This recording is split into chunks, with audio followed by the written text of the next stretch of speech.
Watch your movie.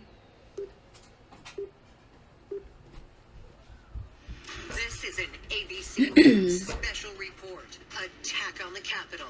The investigation. Now reporting David Muir.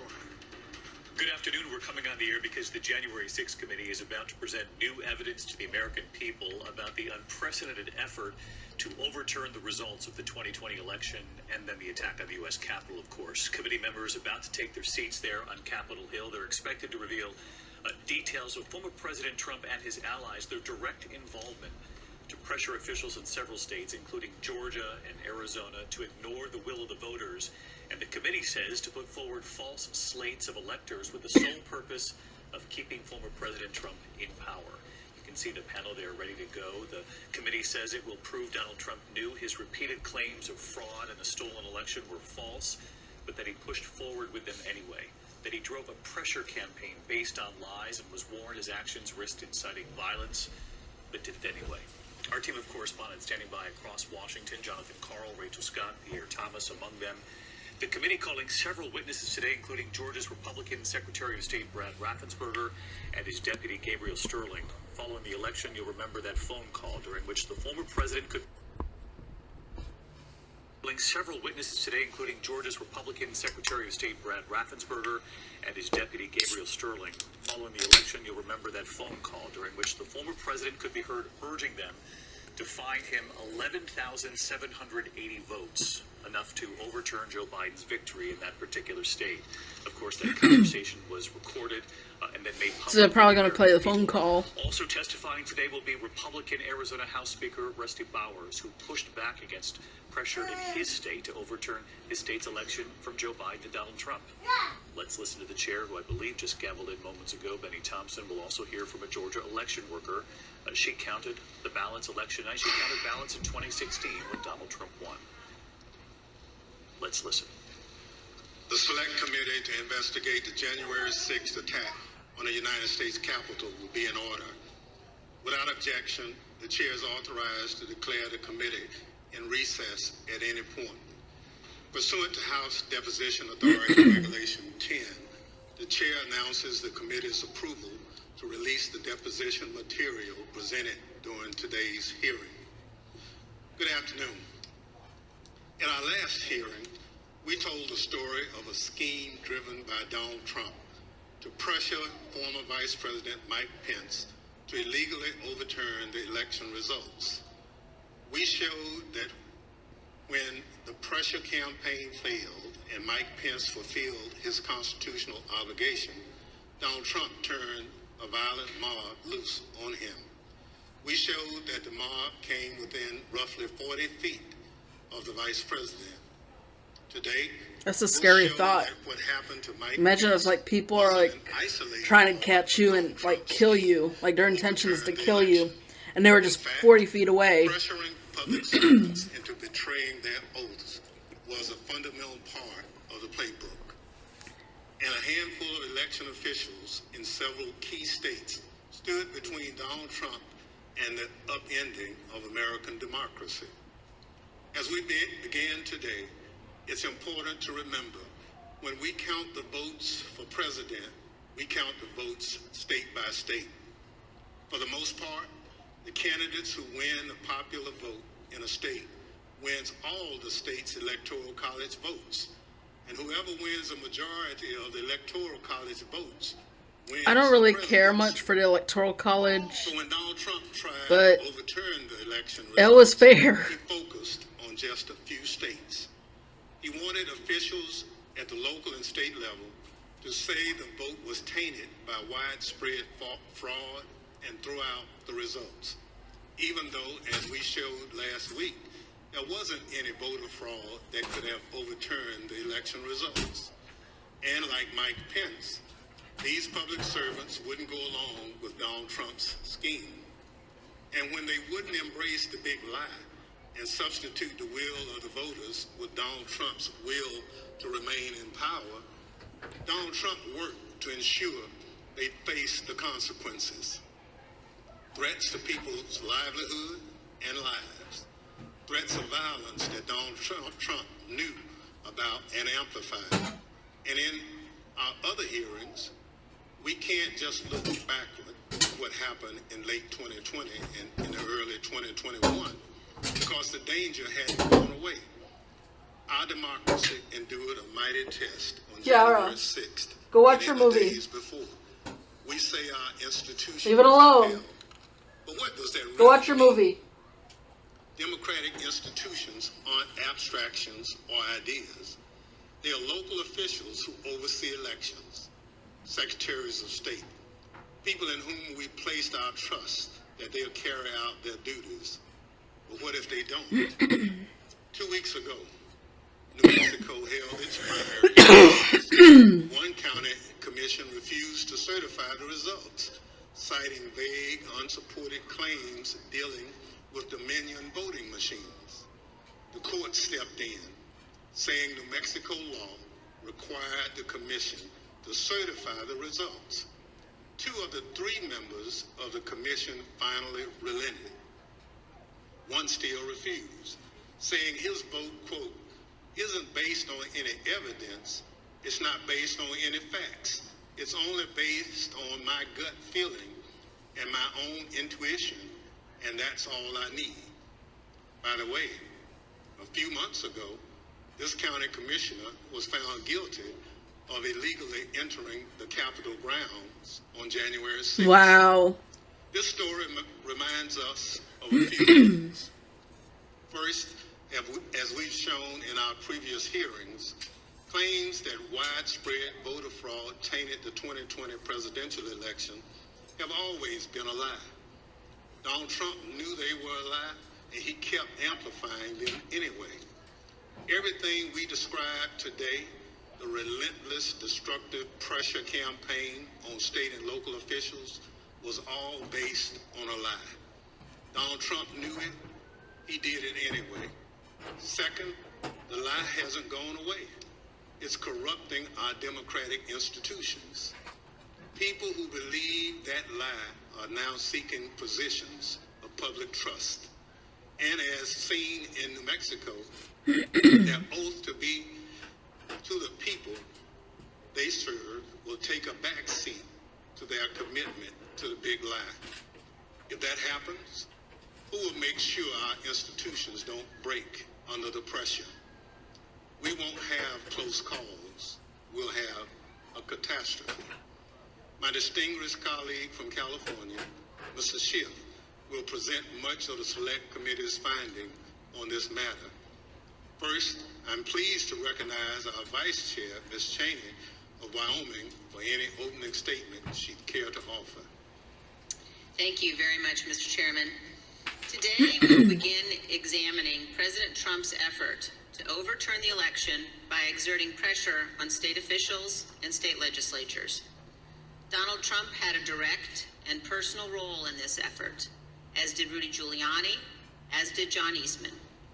In other words, the same people who were attempting to pressure Vice President Mike Pence to reject electoral votes illegally were also simultaneously working to reverse the outcome of the 2020 election at the state level. Each of these efforts to overturn the election is independently serious. Each deserves attention both by Congress and by our Department of Justice. But, as a federal court has already indicated, these efforts were also part of a broader plan. And all of this was done in preparation for January 6th. I would note 2 points for particular focus today. First, today you will hear about calls made by President Trump to officials of Georgia and other states.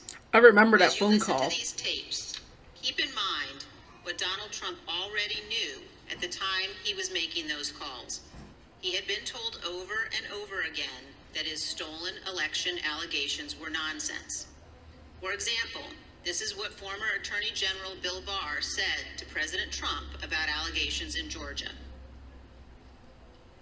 We took a hard look at this ourselves, and based on our review of it, including the interviews of the key witnesses, the Fulton County allegations had no merit. The ballots under the table were legitimate ballots. They weren't in a suitcase. They had been pre-opened for eventually feeding into the machine. All the stuff about the water leak and that there was some subterfuge involved. We felt there was some confusion, but there was no evidence of a subterfuge to create an opportunity to feed things into the count. And so we didn't see any evidence of fraud in the Fulton County episode. And Acting Deputy Attorney General Richard Donahue told Donald Trump this. And I said something to the effect of, sir, we've done dozens of investigations, hundreds of interviews. The major allegations are not supported by the evidence developed.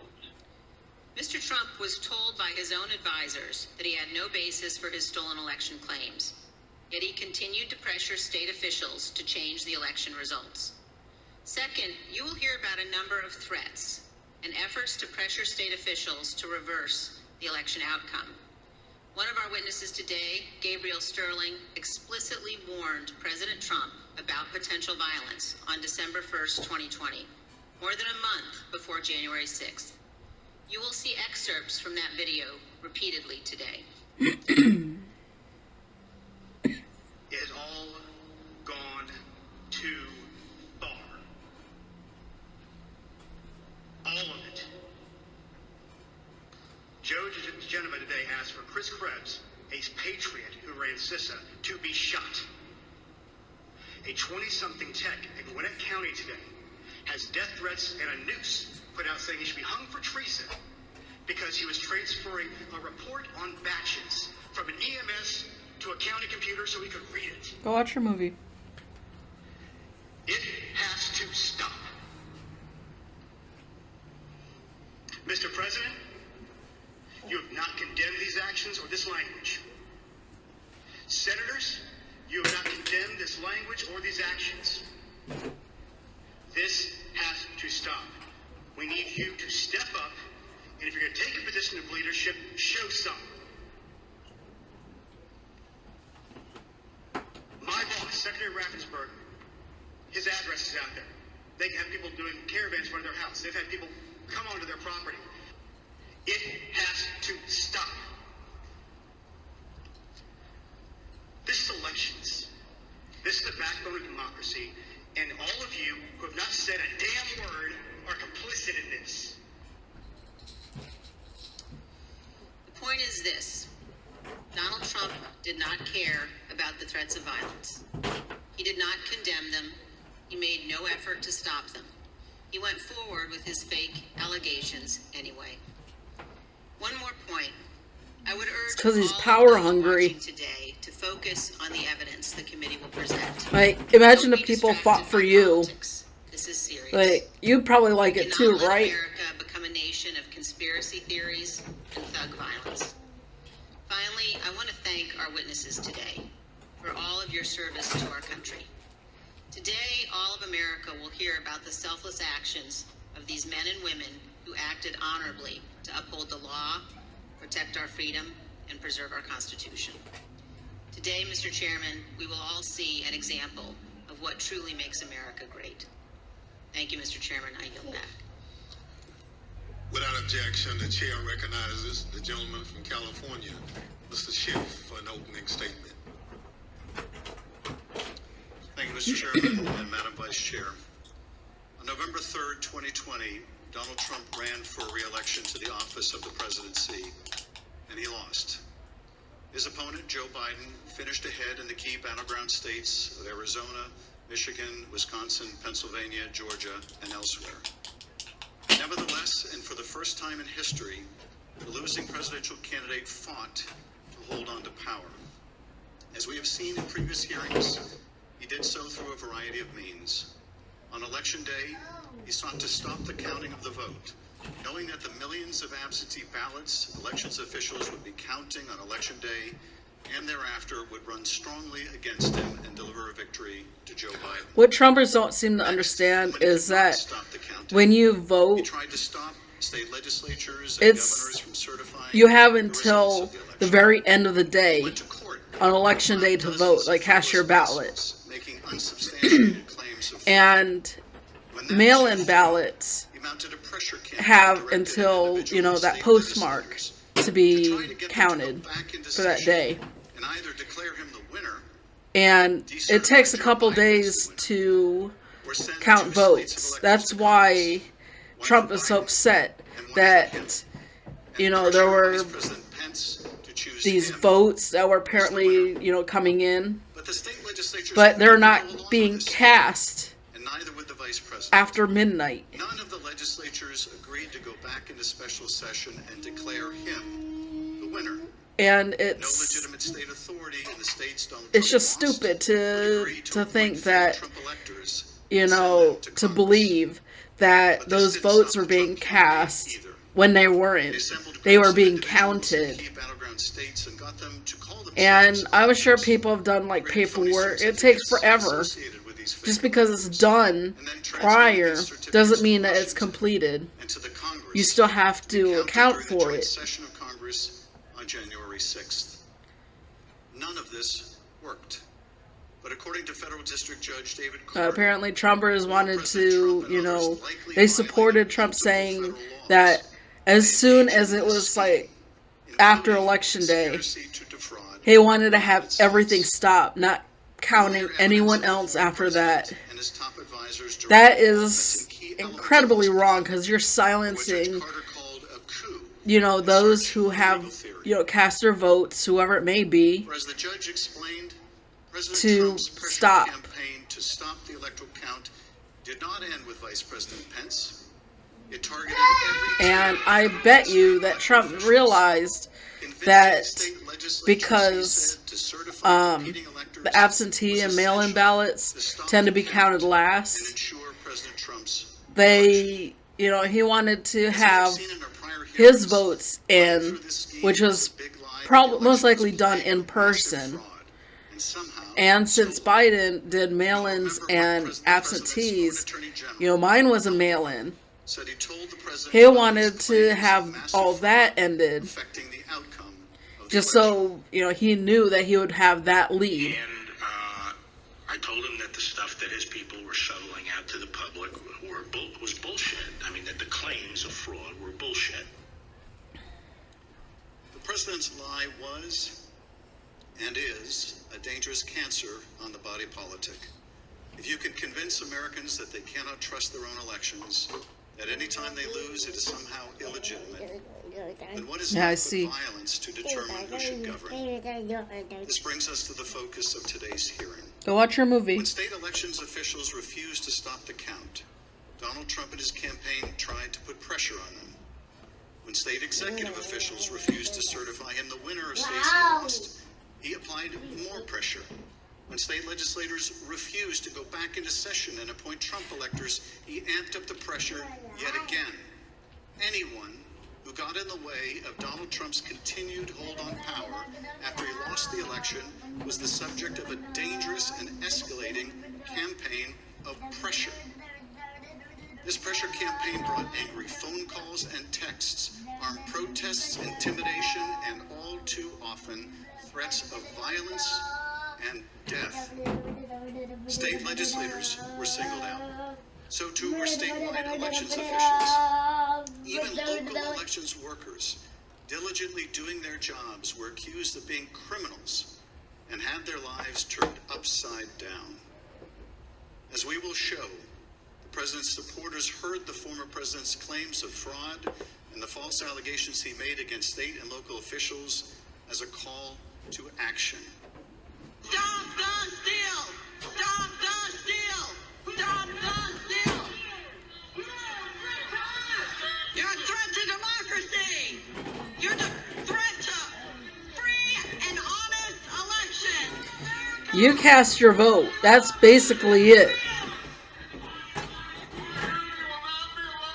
If your guy lost, he lost.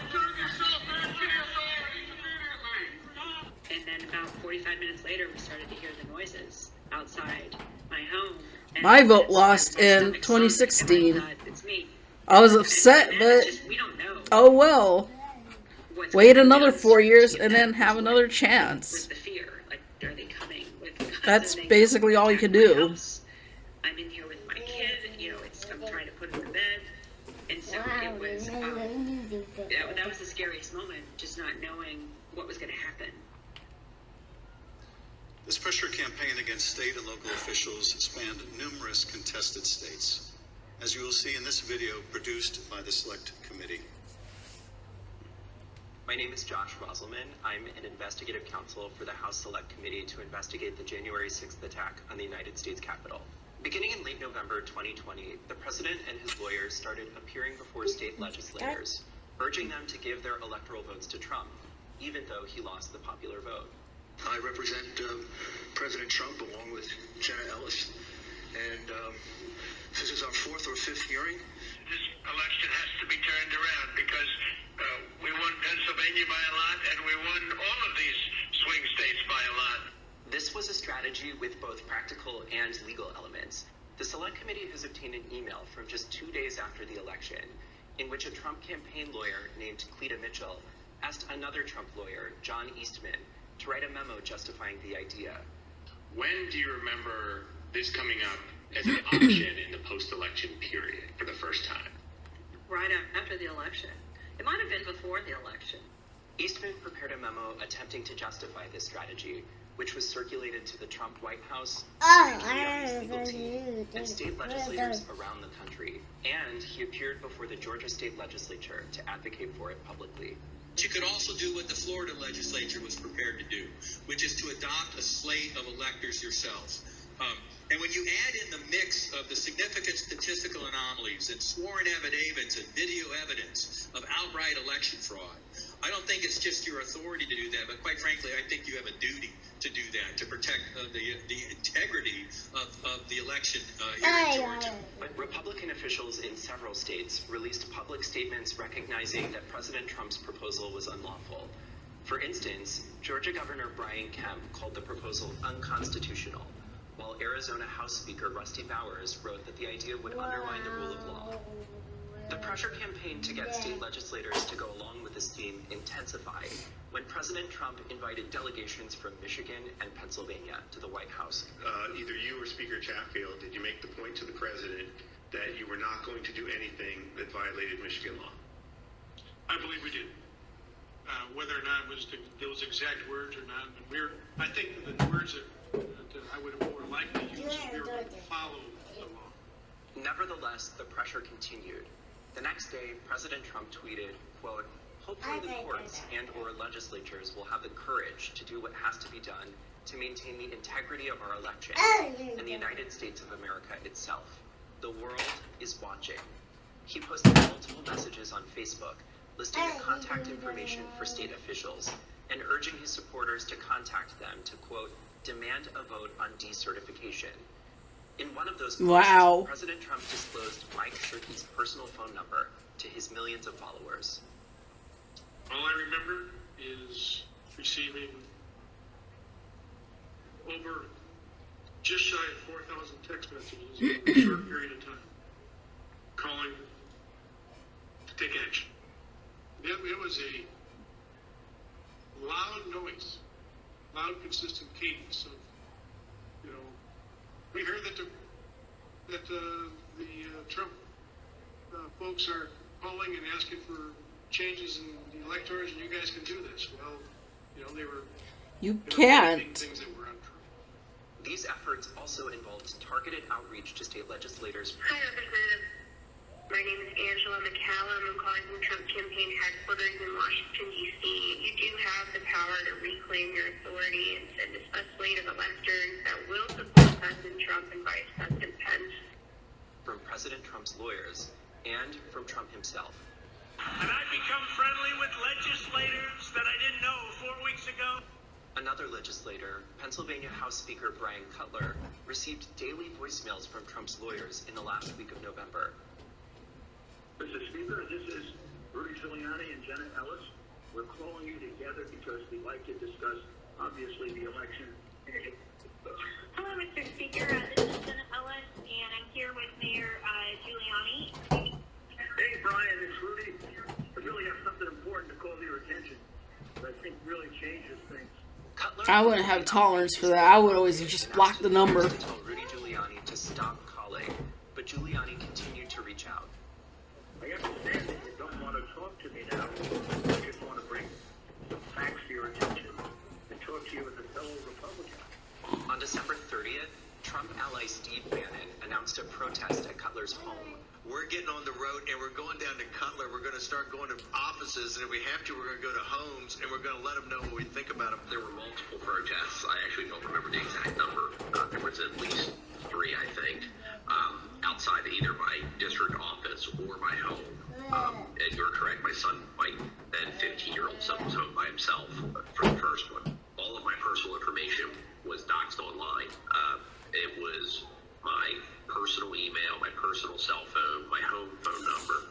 In fact, we had to disconnect our home phone for about 3 days because it would ring all hours of the night and would fill up with messages. Brian Cutler, we are outside.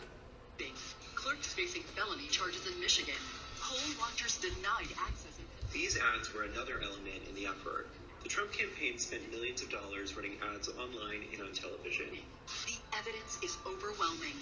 Call your governor and legislators. Demand they inspect the machines and hear the evidence. Public pressure on state officials often grew dangerous in the lead-up. Wow, Trumpers.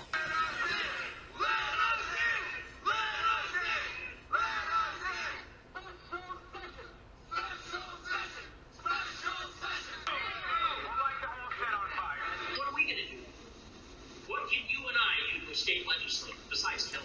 I thought 2016 was bad. You guys are taking it way too far. Like, The punishment for treason is death. The state pressure campaign and the danger it posed to state officials and the state capitals around the nation was a dangerous precursor to the violence we saw on January 6th at the U.S. Capitol. Today you will hear from Rusty Bowers, the Republican Speaker of the Arizona House of Representatives. He will tell us about his conversations with the President, Rudy Giuliani, and John Eastman, and what the President's team asked of him, and how his oath of office would not permit it. You will then hear from Brad Raffensperger, the Republican Secretary of State of Georgia, who Trump directed to, quote, find 11,780 votes that did not exist, but just the exact number of votes needed to overtake Joe Biden. You will also hear from Gabriel Sturm, such a specific number. His chief operating officer, about the spurious claims of fraud in the elections in Georgia, and who, responding to a cascading set of threats So I wonder how Trump knew about that number, that someone was that going to exact get number.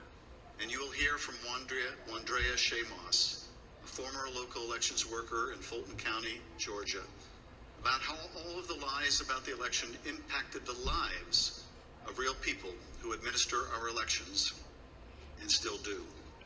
You will hear what they experienced when the most powerful man in the world, the President of the United States, sought to cling to power after being voted out of office by the American people. The system held, but barely. And the system held because people of Republicans and Democrats, like the witnesses you will hear today, put their oath to the country and Constitution above any other consideration. They did their jobs, as we must do ours. Thank you, Mr. Chairman, and I yield back. I now welcome our first panel of witnesses. We're joined today by a distinguished legislator from Arizona, Rusty Bowers, who's a Republican Speaker of the Arizona House of Representatives. Mr. Bowers was first elected to the state legislature in 1993 and has served as Speaker since 2019. Welcome, Speaker Bowers. Brad Raffensperger is the 29th Secretary of State of Georgia, serving in this role since 2019. As an elected official and a Republican, Secretary Raffensperger is responsible. Trumpers are going to consider every Republican in this hearing, including him, as a rhino. Welcome, Mr. Secretary. Gabriel Sterling is the Chief Operating Officer. The very second you don't support Trump and you're a Republican, you're considered a rhino, right? Voting systems implementation. Only the true Republicans are Trumpers, when it couldn't be far from it. And rolling out modernized voting equipment. I will swear in our witnesses. The witnesses will please stand and raise their right hand. Do you swear or affirm on the penalty of perjury that the testimony you're about to give is the truth, the whole truth, and nothing but the truth? So help you God. Thank you. Please be seated. Let the record reflect that the witnesses answered in the affirmative.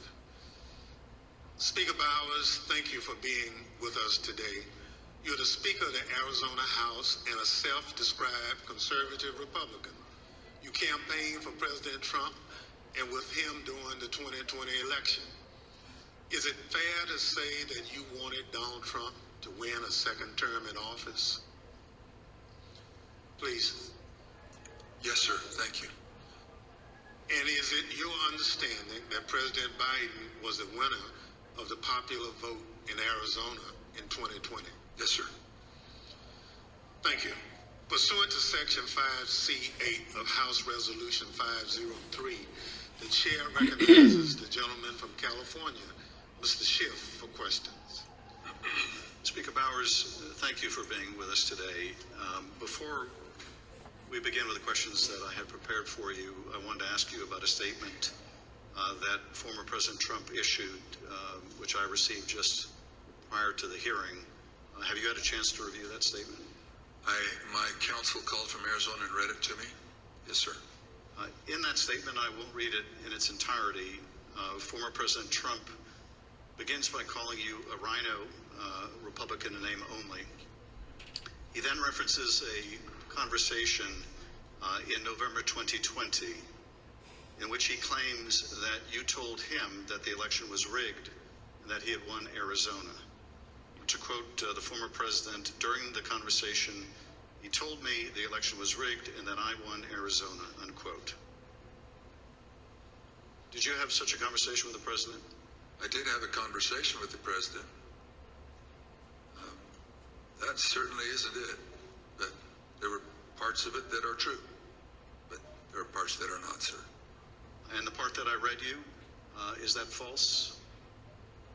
Anywhere, anyone, anytime has said that I said the election was rigged, that would not be true. And when the former president in his statement today claimed that you told him that he won Arizona, is that also false? That is also false. Mr. Bowers, I understand that after the election, and I don't know whether this is the conversation the former president is referring to, but after the election, you received a phone call from President Trump and Rudy Giuliani in which they discussed the result of the presidential election in Arizona. If you would, tell us about that call and whether the former president or Mr. Giuliani raised allegations of election fraud. Thank you.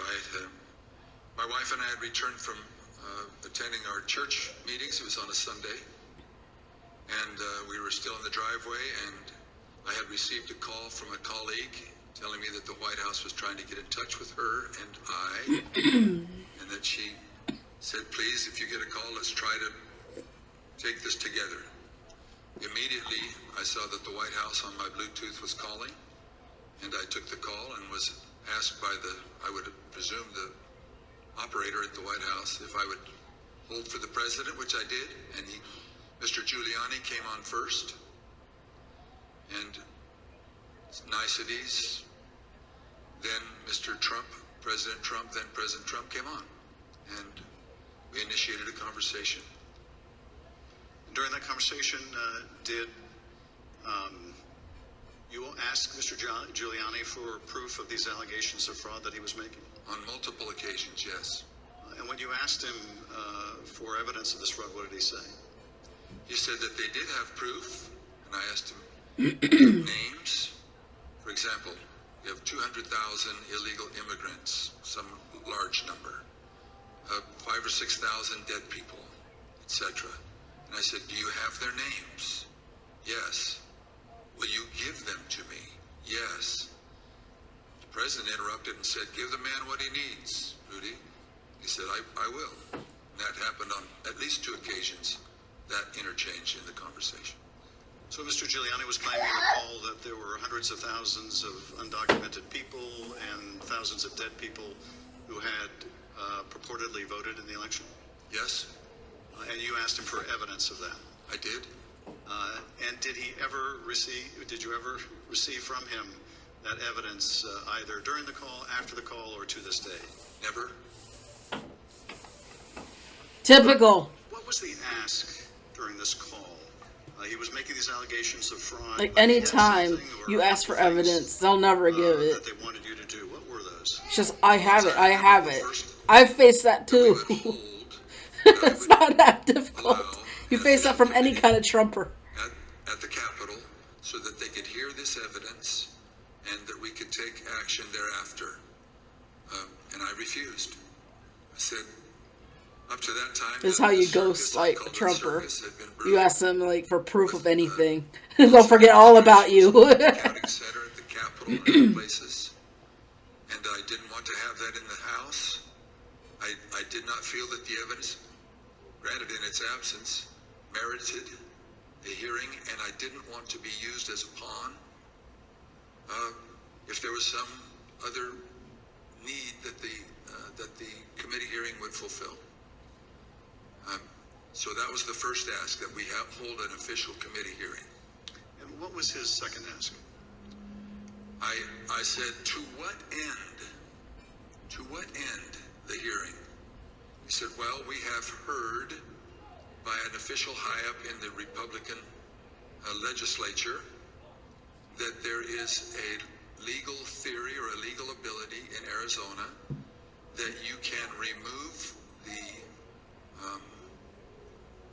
the electors of President Biden and replace them. And we would like to have the legitimate opportunity through the committee to come to that end and remove that. And I said, that's something that's totally new to me. I've never heard of any such thing. And he pressed that point, and I said, look, you are asking me to do something that is counter to my oath when I swore to the Constitution to uphold it, and I also swore to the Constitution and the laws of the state of Arizona. And this is totally foreign as an idea or a theory to me, and I would never do anything of such magnitude without deep consultation with qualified attorneys. And I said, I've got some good attorneys, and I'm going to give you their names. But you're asking me to do something against my oath, and I will not break my oath. I respect this guy so much. That was up to that point. During the conversation, and you heard, I think, when we played a snippet. He may have voted for Trump and be a Republican, but I highly respect him for keeping his oath. Did he make a similar appeal to you or bring up the fact that you shared a similar party? Whether it was in that call or in a later meeting, he did bring that up more than once. And how would he bring that up? He would say, aren't we all Republicans here? I would think we would get a better reception. I mean, I would think you would listen a little more open to my suggestions that we're all Republicans. And this evidence that you asked him for, that Trump would is his own justify party. this extraordinary step. He's not Republican. I think you said they never produced. Why did you feel either in the absence He only of that tagged evidence, himself in that, so he has like a major whether party. what they were asking you to do would violate your oath to the Constitution? First of all, when the people, and in Arizona, I believe some 40 plus years earlier, the legislature had established the manner of electing our officials, or the electors for the presidential race. Once it was given to the people, as in Bush v. Gore, illustrated by the Supreme Court, it becomes a fundamental right of the people. So as far as I was concerned, for someone to ask me in the, I would call it a paucity, there was no evidence being presented of any strength. Evidence can be hearsay evidence, it's still evidence, but it's still hearsay. But strong judicial quality evidence, anything that would say to me, you have a doubt, deny your oath. I will not do that. And You shouldn't. on more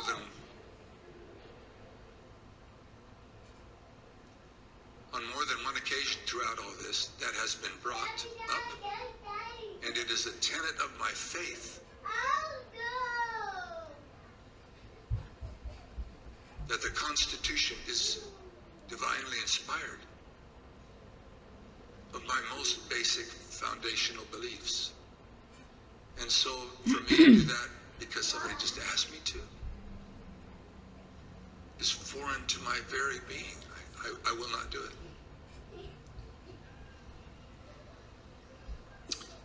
During that conversation, Speaker Bowers, did you ask him if what he was proposing had ever been done before? I did. And what did he say? He said, well, I'm not familiar with Arizona law or any other laws, but I don't think so. And that also was brought up in other conversations. That itself is a red flag. John Eastman and others. Speaker Bowers, I understand that a week after that call, Mr. Giuliani appeared with others associated with President Trump's effort to overturn the result of the election at a purported legislative hearing in a hotel ballroom in Phoenix. Was this an official hearing of the state legislature? It was not. And why was it not a real official hearing of the legislature? A legislator can hold a group meeting. You can call it a hearing. But when they asked me to have an official hearing, we establish it by protocols, public notice, etc. It's typically held at the Capitol, but doesn't need to be. We can authorize a hearing off campus. And in this case, I had been asked on several occasions to allow a hearing. I had denied it, but said, you're free to hold a meeting, any meeting you want, to the person who asked, and which he ultimately did. I think he was a little frustrated, but he ultimately did. Now, this meeting was the same day, I believe, that the governor of Arizona, Doug Ducey, certified Biden as the winner of the presidential election in Arizona. Did you meet with Mr. Giuliani and his associates while they were in Phoenix sometime after that purported legislative hearing at the hotel? Yes, I did, sir. And at that meeting, did Mr. Giuliani raise any specific allegations of election fraud again? His initial comments were, again, the litany of groups of illegal individuals or people deceased, etc. And he had brought that up, and I wasn't alone in that meeting. There were others. I kind of wish that he would push his glasses up. It's kind of distracting me. Aggressively questioned him. And then I proceeded to question him on the proof. I used to wear glasses, and it makes me want to fix He it. did bring those up, yes. And these other legislators were also Republican members of the Senate? They were, yes, sir. And did they also press him for proof of these allegations? They pressed him very strongly. Two of them especially, very strongly. And at some point, did Mr. Giuliani ask one of the other attorneys on his team to help him out with the evidence? He did. He asked Jenna Ellis, who was sitting to his right. One thing was that it was more to the point of, was there sufficient evidence or action that we could justify the recalling of the electors? But at that part of the conversation, I know he referred to someone else. But he did ask, do we have the proof, to Jenna, Miss Ellis? And she said yes. And I said, I want the names. Do you have the names? Yes. Do you have how they voted? We have all the information. I said, can you get to me that information? Did you bring it with you? She said, no. Both Mr. Giuliani asked her, and I asked generally if they'd brought it with them. She said, no, it's not with me, but we can get it to you. And I said, then you didn't bring me the evidence. Let me guess, they didn't. Repeated in different iterations for some period of time. At some point, did one of them make a comment that they didn't have evidence, but they had a lot of theories? That was Mr. Giuliani. And what exactly did he say, and how that come up? My recollection, he said, we've got lots of theories, we just don't have the evidence. And I don't know if that was a gaffe, or maybe he didn't think through what he said, but both myself and others in my group, the three in my group and my council, both remembered that specifically, and afterwards we kind of laughed about it. And getting back to the ask in that phone call that preceded Theories this meeting, don't hold up too well. he wanted you to have the legislature dismiss the Biden electors and replace them with Trump electors on the basis of these theories of fraud? He did not say it in those exact words, but he did say that Arizona law, according to what he understood, that would be allowed, and that we needed to come into session to take care of that, which initiated a discussion about, again, what I can legally and not legally do, and I can't go into session in Arizona unilaterally or on my sole prerogative. In this meeting or at any other later time, did anyone provide you with evidence of election fraud sufficient to affect the outcome of the presidential election in Arizona? No one provided me ever such evidence. The Select Committee has uncovered evidence in the course of our investigation that had stopped the steel protests at state capitals across the country. There were individuals with ties to the groups or parties involved in the January 6th attack on the U.S. Capitol. One of those incursions took place in the Arizona House of Representatives building, as you can see in this footage.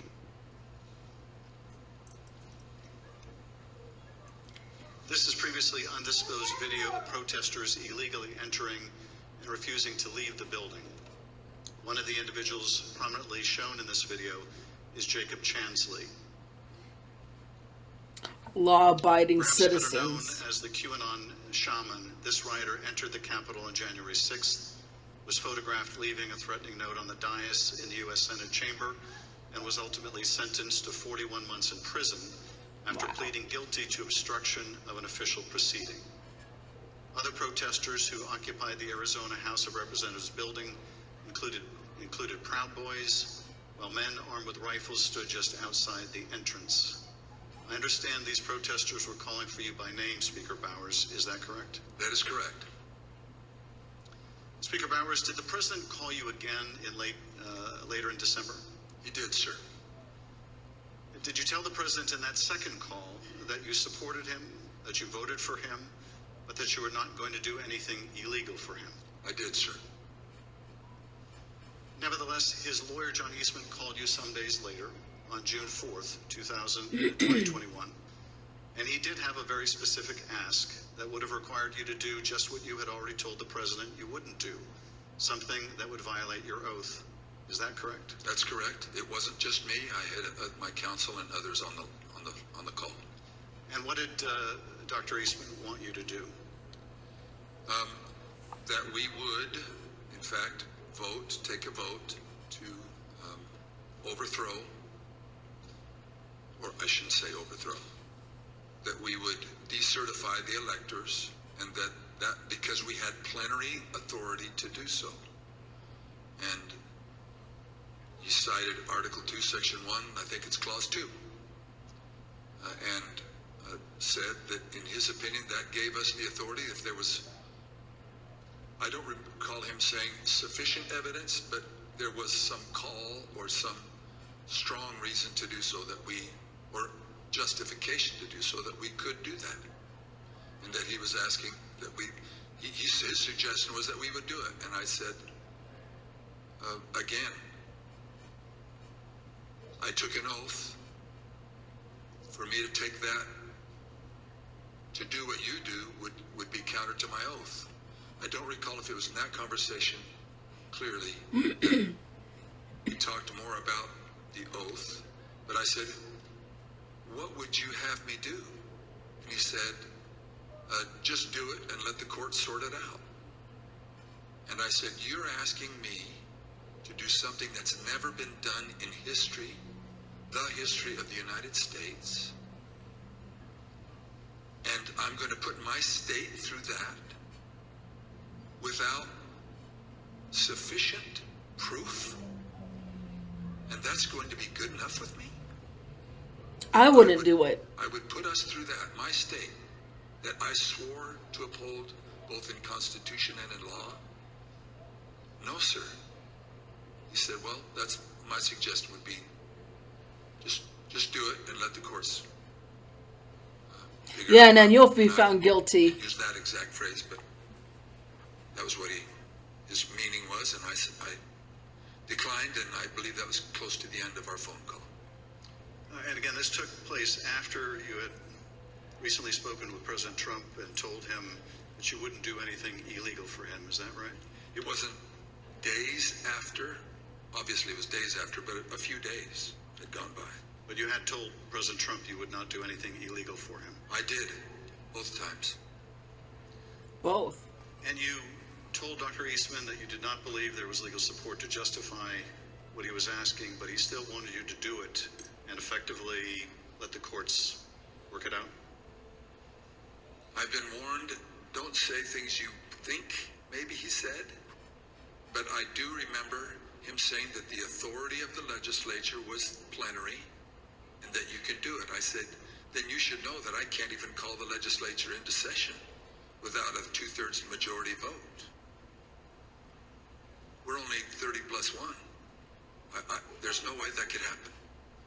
But in your view, what he was asking you to do would have violated your oath to the Constitution, both the United States Constitution and the Constitution of the state of Arizona. Yes, sir. Did you also receive a call from U.S. Representative Andy Biggs of Arizona on the morning of January 6th? I did. And what did Mr. Biggs ask you to do? I believe that was the day that the vote was occurring to each state to have certification, or to declare the certification of the electors. And he asked if I would sign on both to a letter that had been sent from my state and or that I would support the decertification of the electors, and I said I would not. Mr. Speaker, on December 4th, 2020, shortly after your meeting with Rudy Giuliani and other allies of President Trump, you released a statement publicly addressing, quote, calls for the legislature to overturn the 2020 certified election results. The statement is very straightforward in explaining the, quote, breathtaking request, unquote, made by representatives of President Trump. Quote, that the Arizona legislature overturn the certified results of last month's election and deliver the state's electoral college votes to President Trump, unquote. Why did you believe, as you wrote in this statement, that the rule of law forbid you from doing what President Trump and his allies wanted you to do? Representative, I'm sorry, I should be saying, Mr. Chairman, Representative Schiff, there's two sides to the answer. One is, what am I allowed to do, and what am I forbidden to do? We have no legal pathway, both in state law nor to my knowledge in federal law, for us to execute such a request. And I am not allowed to walk or act beyond my authority if I'm not specifically authorized as a legislator, as a legislature, then I cannot act to the point of calling us into session.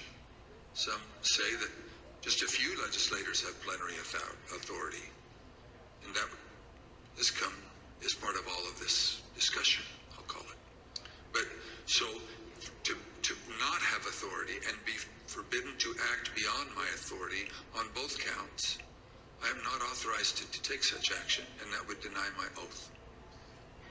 In your statement, you included excerpts from President Ronald Reagan's inaugural address in 1981. The newly inaugurated president told the country, quote, the orderly transfer of authority is called for in the Constitution, routinely takes place as it has for almost 2 centuries, and few of us stop to think how unique we really are. In the eyes of many in the world, this every 4-year ceremony we accept as normal is nothing less than a miracle. Tell us, if you would, Mr. Speaker, why did you include President Reagan's words in your public statement? Mr. Chairman, Representative Schiff, because I have a lot of admiration for Ronald Reagan. I had the opportunity of going through his home with one other person and walking through, and I have a lot of admiration for him. When he pointed out, which is, I have lived in other country for a period of time and have visited a few countries, and during election times, the fact that we allow an election support an election and stand behind the election, even in the past when there have been serious questions about the election, and then move on without disturbance and with acceptance that we choose to follow the outcome of the will of the people. That will means a lot to me, and I know it meant a lot to him. And so we included that.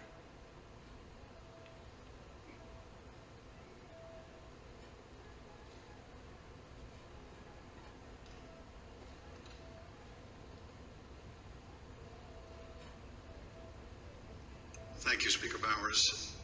I now want to look even more deeply at the fake electors scheme. Every 4 years, citizens from all over the United States go to the polls to elect their president. Under our Constitution, when we cast our votes for president, we are actually voting to send electors pledged to our preferred candidate to the Electoral College. In December, the electors in each state meet, cast their votes, and send those votes to Washington. There is only one legitimate slate of electors from each state. On the 6th day of January, Congress meets in a joint session to count those votes, and the winner of the Electoral College vote becomes the president. In this next segment, you'll hear how President Trump and his campaign were directly involved in advancing and coordinating the plot to replace legitimate Biden electors with fake electors not chosen by the voters. You'll hear how this campaign convinced these fake electors to cast and submit their votes through fake certificates, telling them that their votes would only be used in the event that President Trump won his legal challenges. Yet when the president lost those legal challenges, when courts rejected them as frivolous and without merit, the fake elector scheme continued. At this point, President Trump's own lawyers, so-called Team Normal, walked away rather than participate in the plan. And his own White House counsel's office said that the plan was not legally sound. Let's play the following video produced by the Select Committee. My name is Casey Lucier. I'm an investigative counsel for the House Select Committee to investigate the January 6th attack on the United States Capitol. On November 18th, a lawyer working with the Trump campaign named Kenneth Chesebro wrote a memo arguing that the Trump campaign should organize its own electors in the swing states that President Trump had lost. The Select Committee received testimony that those close to President Trump began planning to organize fake electors for Trump in states that Biden won in the weeks after the election. Who do you remember being involved in those early discussions around the Thanksgiving time regarding having alternate electors meet? Mr. Giuliani, several of Mr. Giuliani's associates, Mr. Meadows,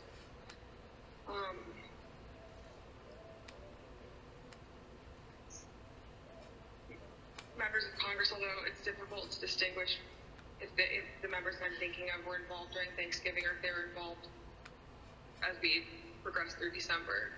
At the president's direct request, the RNC assisted the campaign in coordinating this effort. What did the president say when he called you? Essentially, he turned the call over to Mr. Eastman, who then proceeded to talk about the importance of the RNC helping the campaign gather these contingent electors in case any of the legal challenges that were ongoing changed the result of any of the states. I think more just helping them reach out and assemble them. But my understanding is the campaign did take the lead, and we just were helping them in that role. As President Trump and his supporters continued to lose lawsuits, some campaign lawyers became convinced that convening electors in states that Trump lost was no longer appropriate. I just remember I either replied or called somebody saying, unless we have litigation pending that's like in these states, like I don't think this is appropriate, or this isn't the right thing to do.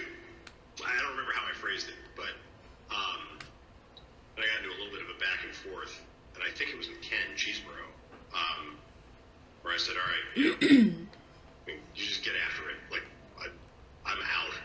At that point, I had Josh Finley email Mr. Chesebro politely to say, this is your task. You are responsible for the Electoral College issues moving forward.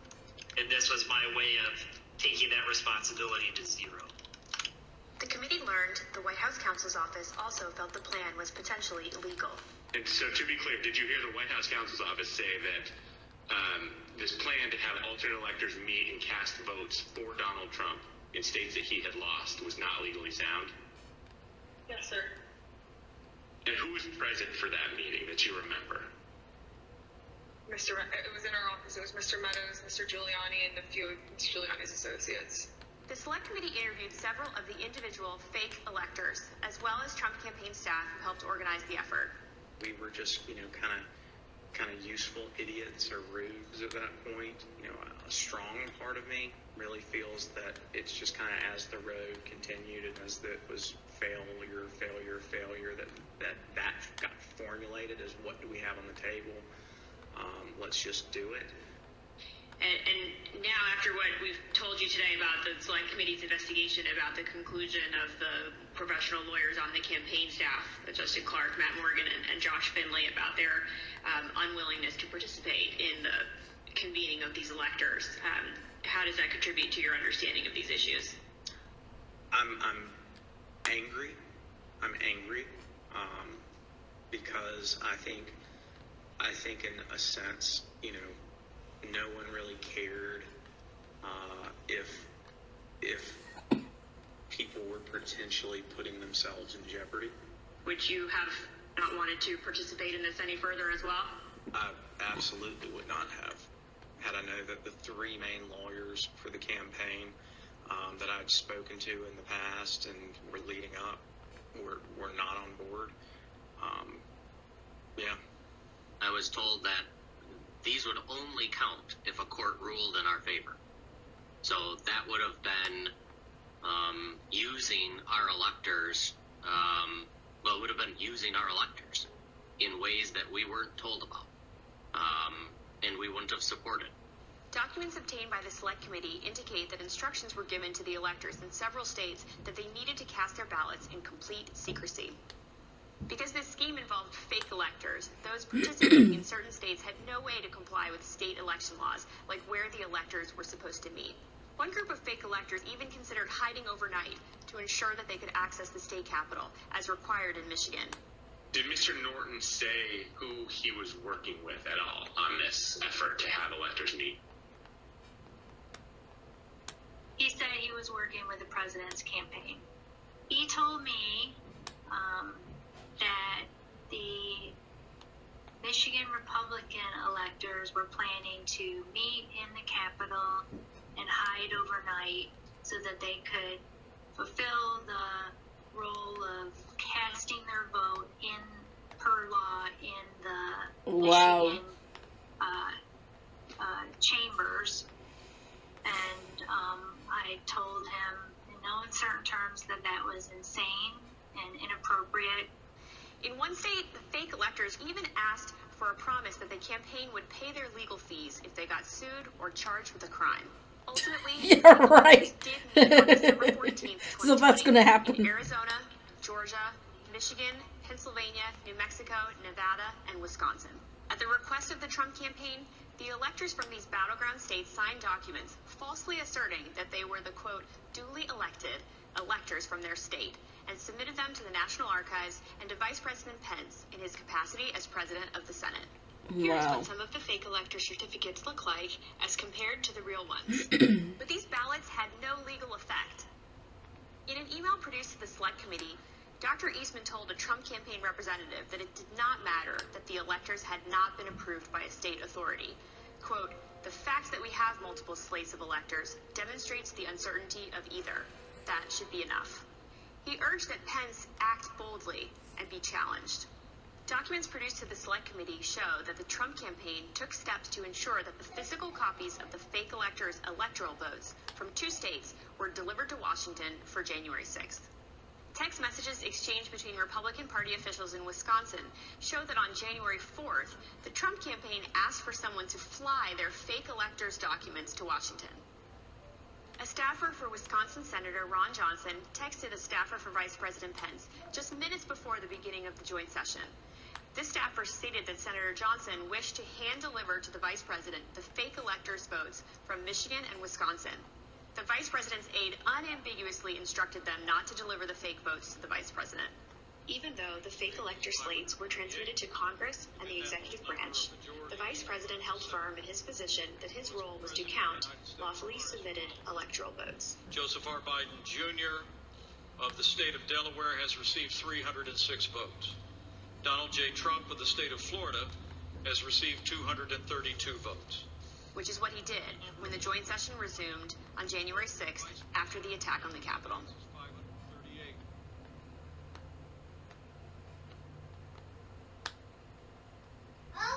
What we just heard in that video was an aide to the White House Chief of Staff telling this committee that the White House counsel's office felt that this fake electors plan was not legally sound. Nevertheless, the Trump campaign went forward with the scheme anyway. Speaker Bowers, were you aware that fake electors had met in Phoenix on December 14th and purported to cast electoral votes for President Trump? I was not. When you learned that these electors had met and sent their electoral votes to Washington, what did you think?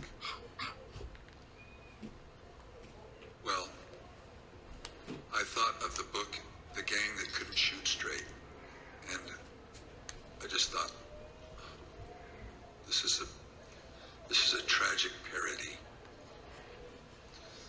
Mr. Bowers, I understand that as you flew from Phoenix to Washington yesterday, you reflected upon some passages from a personal journal that you were keeping in December 2020 while all of this was taking place.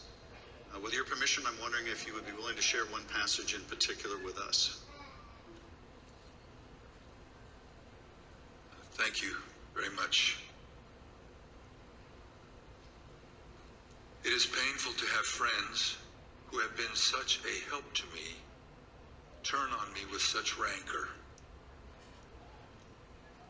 I may, in the eyes of men, not hold correct opinions or act according to their vision or convictions, but I do not take this current situation in a light manner, a fearful manner, or a vengeful manner. I do not want to be a winner by cheating. I will not play with laws I swore allegiance to. With any contrived desire towards deflection of my deep foundational desire to follow God's will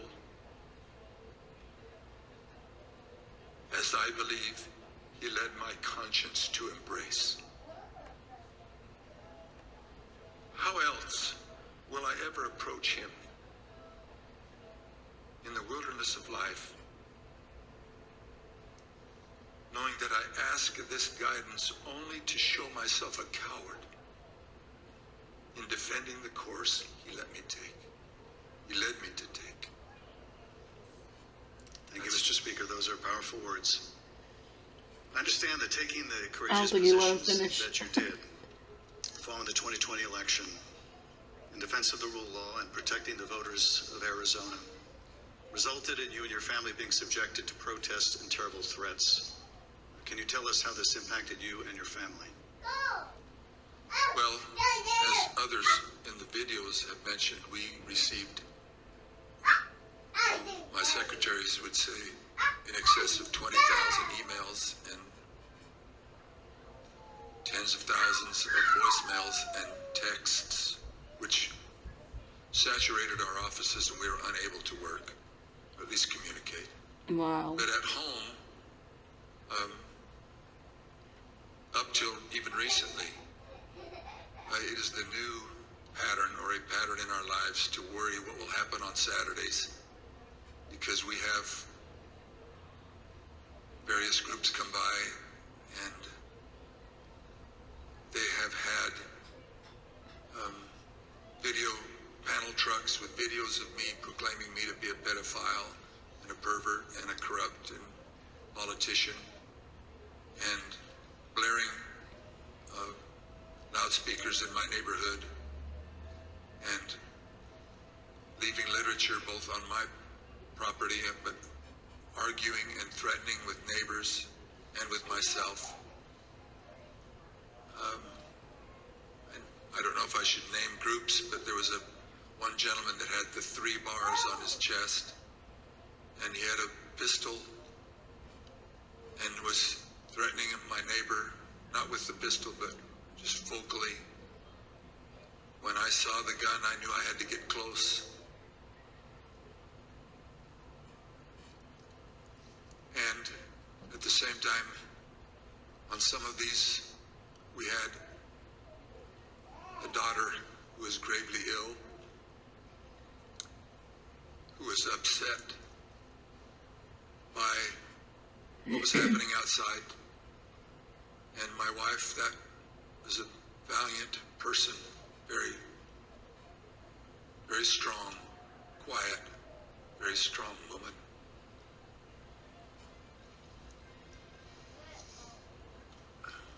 So it was disturbing. It was disturbing.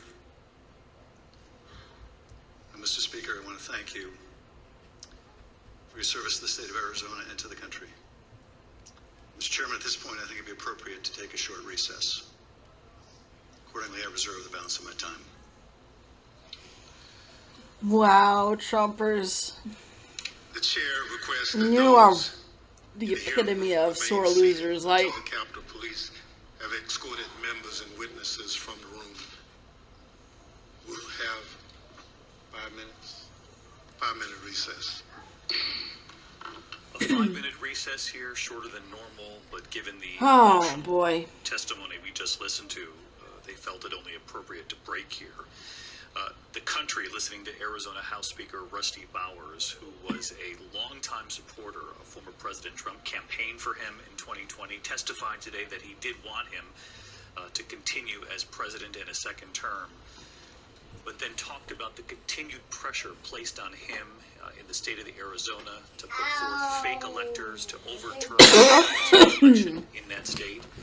I'm not surprised by how Trumpers are, acting.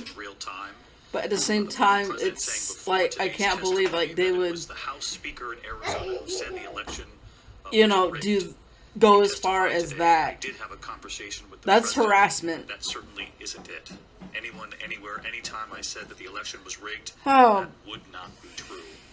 He went on to explain in great detail what was asked of him over the course of several weeks. This whole effort to create a Every day I slate lose of more electors, respect for move Trumpers in forward general. and deal with it later. Let the The more courts deal extreme you are, the more you're fighting tooth and nail for Trump when he could really care less about you. I also swore to the Constitution that the laws of the state of Arizona. Like, what is he doing for you personally? Is he going to your house and doing your chores, buying you food, or, like, offering you to take you anywhere, or paying for your house, or, making sure you have a job to supply yourself? Is he doing any of that for you? I know Biden's not doing anything, but I don't expect it. But Trumpers are, they act like that Trump is, pampering them. When, that's unrealistic. The fact that it was not legal, we would not have taken part.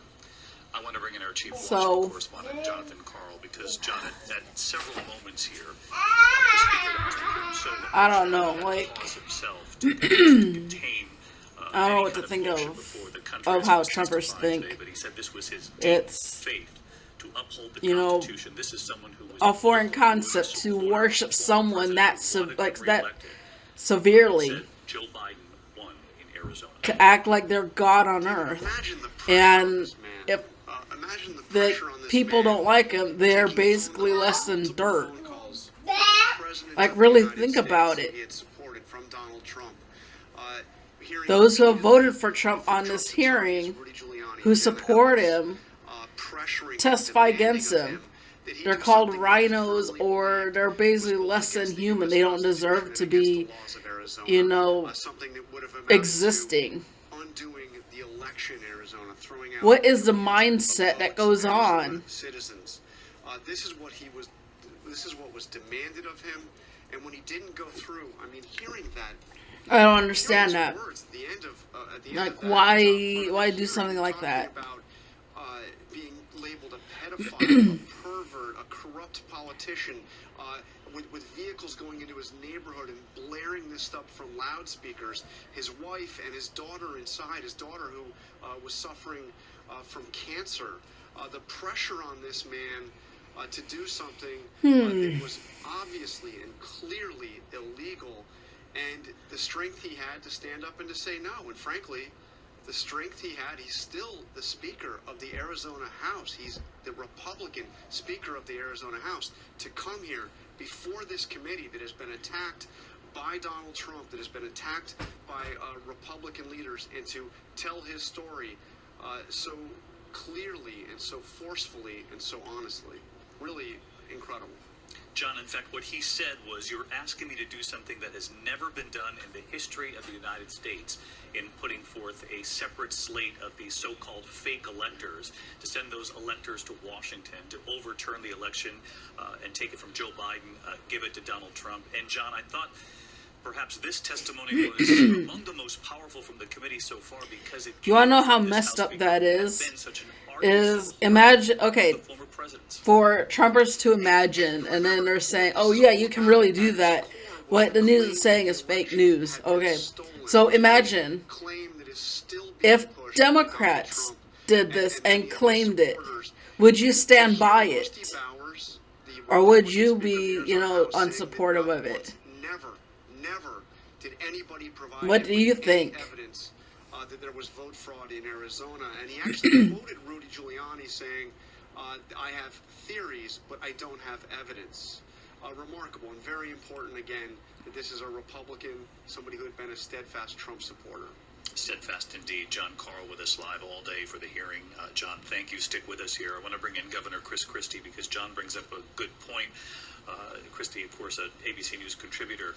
Chris, you heard testimony there from the House Speaker in Arizona talking about what John just said, this conversation, multiple conversations, but one in particular with former New York City Mayor Rudy Giuliani, who talked about the thousands of votes from undocumented people in this country, thousands of dead people. He said, show me the evidence, and repeatedly the committee pressing him today, did you ever have any evidence? He said, they never gave me a single piece of evidence to back up any of these claims. Well, David, listening to this morning, I was struck by four things. First, that it's clear even if evidence is circumstantial, it's not, common to have that upheld in court. That the election was not rigged or stolen, that you are now a rhino. Like, there has to be, it has to be believable. It can't just be like something made up. That's the first thing. Second, which is what these, election theories are. It's like, oh, dead people are voting. Okay, how is that possible? That proves that I was exactly right on that assessment. When you sit there across from someone, ask them to do what they were asking the speaker to do, overturn the election. Judges know about it. They're not stupid. They're going to give him evidence, give him names, and then not do it. It just shows that this was a ship of fools who was going around the country trying to con people into doing something that shouldn't be done. Third, I think you see the power of these state legislators, especially Speaker Bowers, by standing up for what he believed in his oath and his Constitution. And I think that says great things about our democracy across this country. And fourth, I would just give this opinion, that I think this was the most powerful testimony yet in the hearings, because this is someone who came across as measured, intelligent, experienced, and quite frankly despondent over the position that he's been placed in by Donald Trump and Donald Trump's team. This is somebody who wanted to be a good and loyal Republican, supported the president, voted for him, did all he could for him, but would refuse to do something illegal. This is incredibly powerful testimony this morning, and one that I hope lots of people across the country see and absorb. That's the question, Governor Christie, because you're well aware there are Republicans in this country right now, running campaigns right now based on what they said was a faulty election. In fact, there are Republican candidates in Texas saying that Texas Biden is bad. is not the legitimate president, that he's the acting president. Well, look, David, this goes all the way back to 2000 with George W. Bush, when you had supporters of Al Gore who, even after Vice President Gore conceded the election and certified himself as the president of the Senate, refused to accept George W. Bush as legitimate. You've had Hillary Clinton say that she still doesn't accept the 2016 election results as legitimate. This is a very dangerous thing in this country, which was brought to a new level in 2020. But I have to interrupt right there, because you also know, Governor, Al Gore stood before the nation and actually conceded and did something very different from what we witnessed. David. Yeah, this is much David, different. I didn't say Al Gore. David, let's be clear. Let's remember what I said.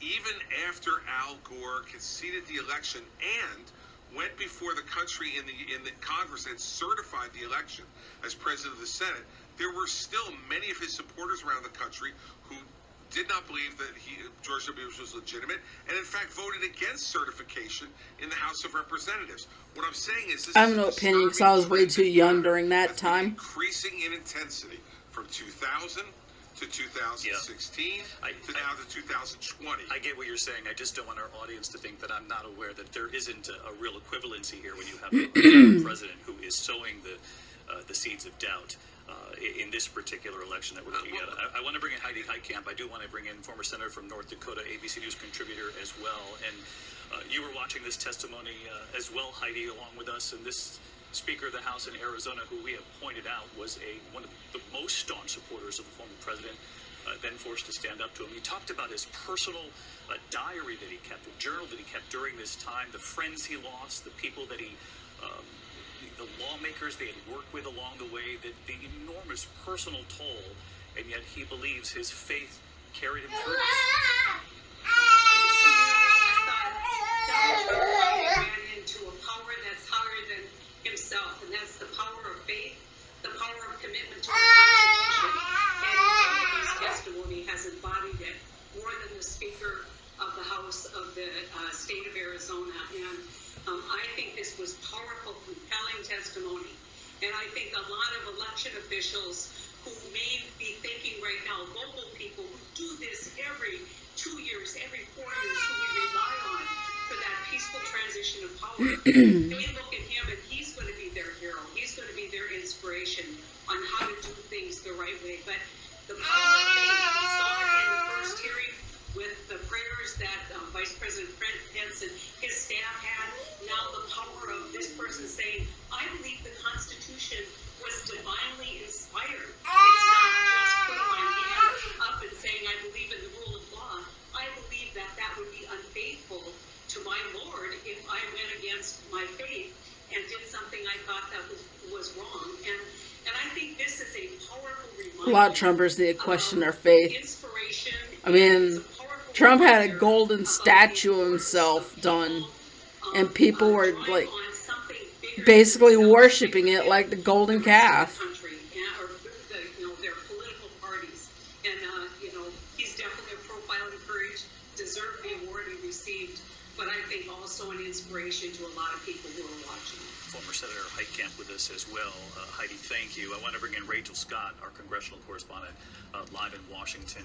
And Rachel, you heard me ask the governor about this a moment ago, Governor Christie, about the current Republicans in this country campaigning right now on the questions about whether or not the election was legitimate, being a central point of their campaign. I don't know if you guys can hear the jets outside. I'm sorry about it if you can.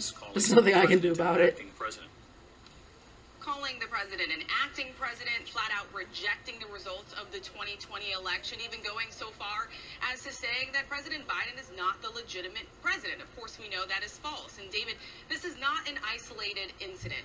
Former President Donald Trump has endorsed 111 Republican candidates this midterm election. 538 says 70% of those believe that the election is fraudulent. It's part of the reason why you're hearing the witnesses, why you're hearing the committee members push and say that this is a clear and present danger. Even the chairman saying today that one day it will not be a close call if we do not take this seriously. It would be a catastrophe, David. Rachel Scott following along with us here this afternoon as well. I want to bring in our political director, Rick Klein, because this notion of a clear and present danger, Rick, when you hear about fake electors, meaning in several states that they had sent Those fake electors, the lists, they put them up side by side, what a real elector looks like, the paperwork for the fake electors that have been sent to Washington, that the White House had been made aware of these lists of these fake electors, and that it was the vice president's team that ignored them and moved forward with the certification. The committee tried to make the point that it's not just in looking back, it's in looking forward, that there does remain a danger if we don't take this seriously.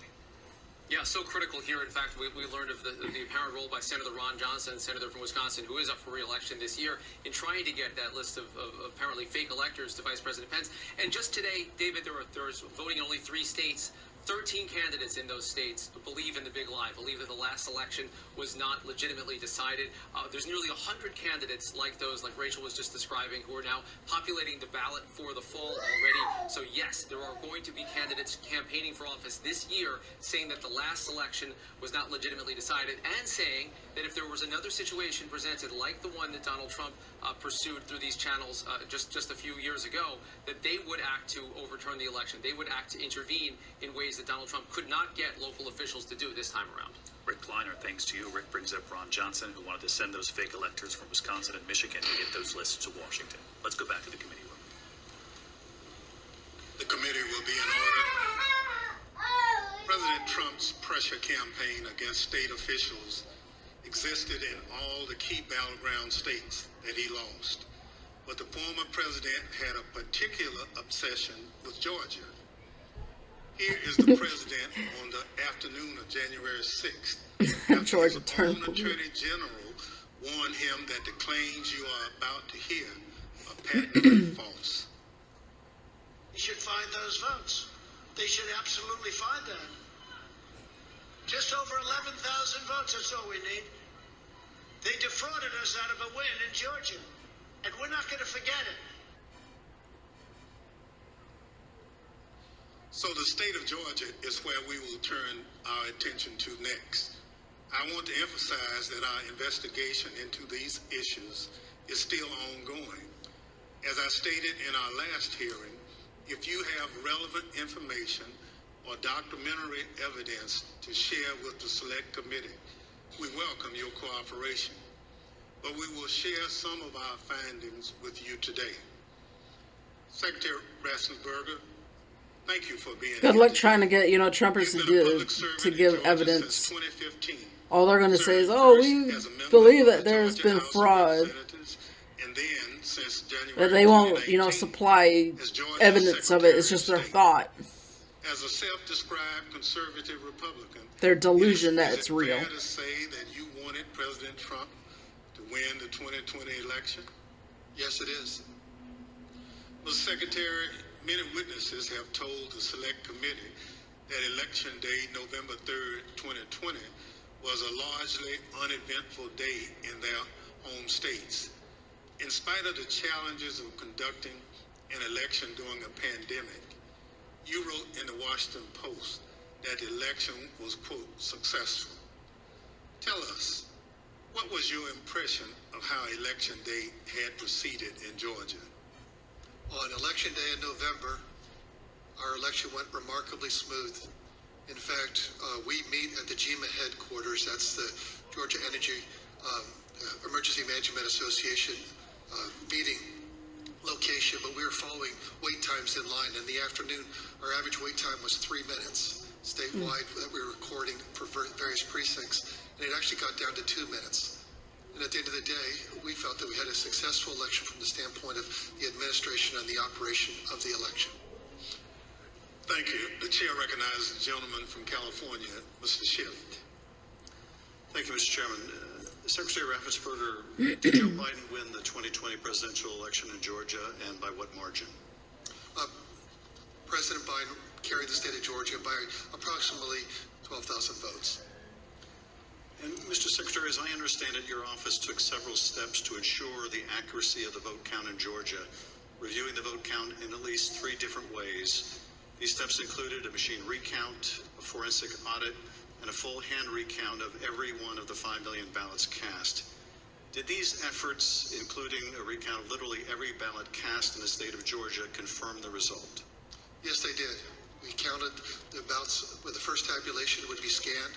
Then when we did our 100% hand audit of the entire, all 5 million ballots in the state of Georgia, all cast in place, all absentee ballots. They were all hand recounted, and they came remarkably close to the first count. And then, upon the election being certified, President Trump, because he was within 0.5%, could ask for a recount, and then we recounted them again through the scanners, and we got remarkably the same count. 3 counts, all remarkably close, which showed that President Trump did come up short. Nevertheless, as you will see, the president and his allies began making numerous false allegations of voter fraud. False allegations that you and Mr. Sterling, among others, had to address. Mr. Sterling, thank you also for being here today. Following the 2020 election, in addition to your normal duties, I understand that you became a spokesperson to try to combat disinformation about the election and the danger it was creating for elections officials, among others. In a December 1 press conference, you addressed some of your remarks directly to President Trump. Let's take a look at what you said that day. Mr. President, it looks like you likely lost the state of Georgia. We're investigating. There's always a possibility. I get it. You have the rights to go through the courts. What you don't have the ability to do, and you need to step up and say this, is stop inspiring people to commit potential acts of violence. Someone's going to get hurt. Someone's going to get shot. Someone's going to get killed. And it's not right. It's not right. Mr. Sterling, what prompted you to make these remarks? Mr. Schiff, we had a previously scheduled press conference that day, as we were in the habit of doing, trying to be as transparent as we could about the election and the counts going on. A little after lunch that day, lunchtime, I received a call from the project manager from Dominion Voting Systems, who was oddly, audibly shaken. She's not the kind of person I would assume would be that way. She has a master's from MIT, a graduate of the Naval Academy, and is very much on the ball and pretty unflappable. And she informed me about a young contractor they had who had been receiving threats from a video that had been posted by some QAnon supporters. And at that point, we had been sort of steeping in this kind of stuff, so it was around us all the time, so I didn't take note of it more than adding to the pile of other stuff we were having to deal with. And stop jumping around. And I scrolled through it, and I saw the young man's name. There was a particular tweet that, for lack of a better word, was a straw that broke the camel's back. Had the young man's name. It was a very unique name. I believe it was a first-generation American. And said he had his name. You committed treason. May God have mercy on your soul, with a slowly twisting gif of a noose. And for lack of a better word, I lost it. Wow. I just got irate. My boss was with me at the time, the Deputy Secretary, Jordan Fuchs, and she could tell that I was angry. I tend to turn red from here up when that happens, and that happened at that time. And she called Secretary Raffensperger to say, we're seeing these kind of threats, and Gabe thinks we need to say something about it. And Secretary said yes, and that's what prompted me to do what I did. I lost my temper, but it seemed necessary at the time because it was just getting worse, and I could not tell you why that particular one was the one that put me over the edge, but it did. After you made this plea to the president, did Donald Trump urge his supporters to avoid the use of violence? Not to my knowledge. Now, as we know, the president was aware of your speech because he tweeted about it later that day. Let's take a look at what the president said. In the tweet, Donald Trump claims that there was, quote, massive voter fraud in Georgia. Mr. Sterling, that was just plain false, wasn't it? Yes, sir. Nevertheless, the very next day, on December 2nd, President Trump released a lengthy video again making false claims of election fraud in Georgia. Let's take a look at what he said this time. They found thousands and thousands of votes that were out of whack, all against me. In fact, the day after Donald Trump released that video, so now we're talking just 2 days after the emotional warning that you gave that someone's going to get killed, representatives of President Trump appeared in Georgia, including Rudy Giuliani, and launched a new conspiracy theory that would take on a life of its own and threaten the lives of several innocent election workers. This story falsely alleges that sometime during election night, election workers at the State Farm Arena in Atlanta, Georgia, kicked out poll observers. After the observers left, the story goes, these workers pulled so-called suitcases of ballots from under a table and ran those ballots through counting machines multiple times. Completely without evidence, President Trump and his allies claimed that these suitcases contained as many as 18,000 ballots, all for Joe Biden. None of this was true. But Rudy Giuliani appeared before the Georgia State Senate and played a surveillance video from State Farm Arena, falsely claiming that it showed this conspiracy taking place. Here's a sample of what Mr. Giuliani had to say during that hearing. And when you look at what you saw on the video, which to me was a smoking gun, powerful smoking gun, well, I don't have to be a genius to figure out what happened. I don't have to be a genius to figure out that those votes are not legitimate votes. You don't put legitimate votes under a table. No. Wait until you throw the opposition out, and in the middle of the night count them. We would have to be fools to think that. President Trump's campaign amplified Giuliani's false testimony in a tweet, pushing out the video footage. Giuliani likewise pushed out his testimony on social media. As you can see in this tweet, Mr. Giuliani wrote that it was, quote, now beyond doubt, unquote, that Fulton County Democrats had stolen the election. Later in this hearing, we'll hear directly from one of the election workers in this video about the effect these lies had on her and on her family. Mr. Sterling, did the investigators in your office review the entire surveillance tape from the State Farm Arena on election night? They actually reviewed approximately 48 hours, going over the time period where action was taking place at the counting center at State Farm Arena. And what did the tape actually show? Depending on which time you want to start, because as was mentioned, this conspiracy theory took on a life of its own, where they conflated a water main break that wasn't a water main break and throwing observers out and a series of other things. What it actually showed was Fulton County election workers engaging in normal ballot processing. One of the specific things, one of the things that was very frustrating was the so-called suitcases of ballots from under the table. If you watch the entirety of the video, you saw that these were election workers who were under the impression they were going to get to go home around 10:30. People are putting on their coats. They're putting ballots that are prepared to be scanned into ballot carriers that are then sealed with tamper-proof seals so that they can, they're not messed with. It's an interesting thing because you watch there's 4 screens of the video, and as you're watching it, you can see the election monitors in the corner with the press as they're taking these ballot carriers and putting them under the table. You see it there.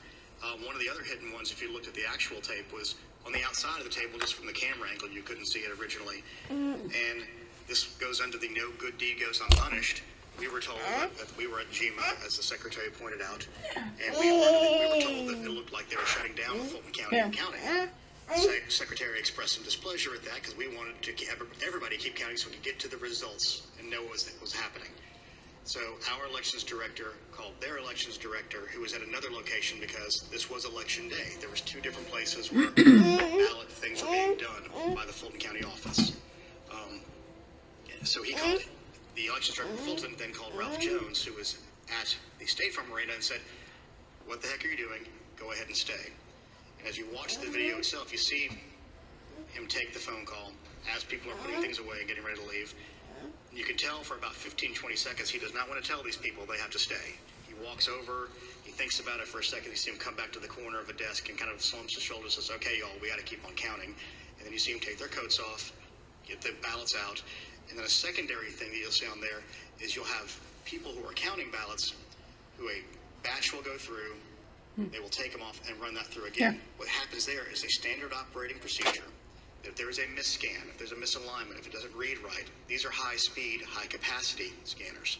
So 3 or 4 will go through after a misscan. You have to delete that batch and put it back through again.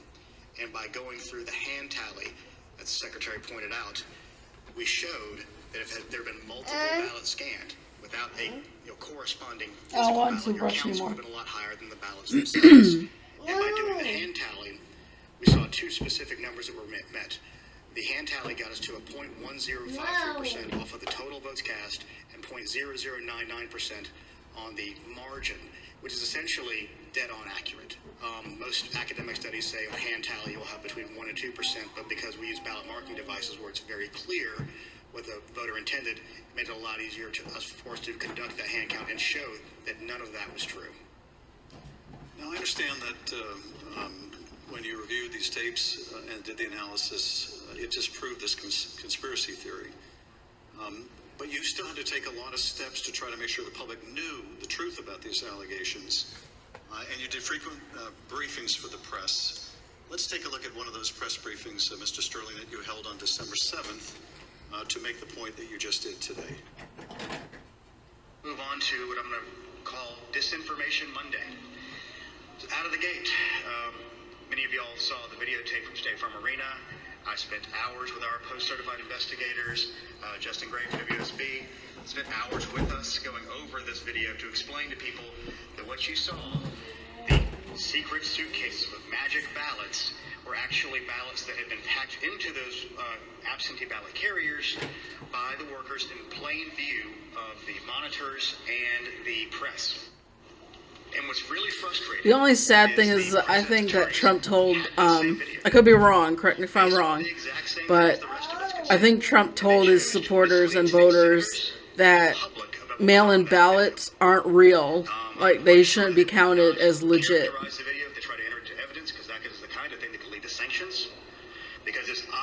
So I think that's why they have that claim that they're fraudulent. Mr. Sterling, despite the efforts by your office to combat this misinformation by speaking out publicly and through local media, you were unable to match the reach of President Trump's platform and social media megaphone spreading these false conspiracy theories. What was it like to compete with a president who had the biggest bully pulpit in the world to push out these false claims? For lack of a better word, it was frustrating. But oftentimes I felt our information was getting out, that there was a reticence of people who needed to believe it because the President of the United States, whom many looked up to and respected, was telling them it wasn't true, despite the facts. And I characterized at one point it was kind of like a shovel trying to empty the ocean. And yes, it was frustrating. I even have family members who I had to argue with about some of these things, and I would show them things, and the problem you have is you're getting to people's hearts. I remember there's one specific, an attorney that we know that we showed and walked him through. This wasn't true. Okay, I get that. This wasn't true. Okay, I get that. This wasn't 5 or 6 things. But at the end, he goes, I just know in my heart they cheated. That's just it. And so once you get past the heart, the facts don't matter as much. And our job, from our point of view, is to get the facts out, do our job, tell the truth, follow the Constitution, follow the law, and defend the institutions. And the institutions held. Let's take a look at what you were competing with. This is the former president speaking in Georgia on December 5th. Evidence of fraud is overwhelming, and again, I'm going to ask you to look up at that very, very powerful and very expensive screen. Hidden cases of possible ballots are rolled out from under a table. 4 people under a cloud of suspicion. So, if you just take the crime of what those Democrat workers were doing, and by the way, there was no water main break. You know, they said there was no water main break. That's 10 times more than I need to win this state. 10 times more. I have a question for that. Suppose it is real. What makes him think that it's guaranteed to be Democrats in those suitcases? What if it was his votes? From the senior-most federal law enforcement official in Atlanta at the time, U.S. Attorney for the Northern District, B.J. Pack, as well as former Attorney General Bill Barr. They both testified that the allegations were thoroughly investigated and found to have no merit. Here is U.S. Attorney Pack. It goes to Attorney General Barr. I told them that we looked into it. We've done several things, including interviewing the witnesses. I listened to the tapes and reviewed the videotape myself, and that there was nothing there. Giuliani was wrong in representing that this was suitcase full of ballots. And here's what Attorney General Bill Barr had to say about the same allegations. look at this ourselves. And based on our review of it, including the interviews of the key witnesses, the Fulton County allegations were no merit. We also have testimony from senior Department of Justice officials establishing that they specifically told President Trump that these allegations had been thoroughly investigated and were completely without merit. Here's Acting Deputy Attorney General Richard Donoghue describing a phone conversation in which he specifically told President Trump that these allegations were false. And kept fixating on this suitcase that supposedly had fraudulent ballots, that the suitcase was rolled out from under the table. And I said, no, sir, there is no suitcase. You can watch that video over and over. There is no suitcase. There is a wheeled bin where they carry the ballots. No matter how many times senior Department of Justice officials, including his own Attorney General, told the president that these allegations were not true, President Trump kept promoting these lies and putting pressure on state officials to accept them. On January 2nd, this reminds me of like the story of the Emperor's New Clothes. His tailors, you know, made him some extravagant fabric. It wasn't real, but they said, this fabric is so extraordinary. Can't you see it? They kept going over and over until eventually this emperor, you know, imagined it. That's what Trump is. Like, he's trying to tell his supporters, look at this is so fraudulent. There's so many of these votes. It doesn't exist, but his believers, like his supporters, believe it as if it was real, like it was right in front of them. Continued to push the false claim that he'd won the state of Georgia. Let's listen to that part of the conversation. Yeah, it's just, you have the most important job in the country right now, because if we win Georgia, first of all, if we win, you're going to have two wins. So they're not going to win right now. You know, they're down. Because the people of Georgia are so angry at what happened to me. They know I won by hundreds of thousands of votes. It wasn't close.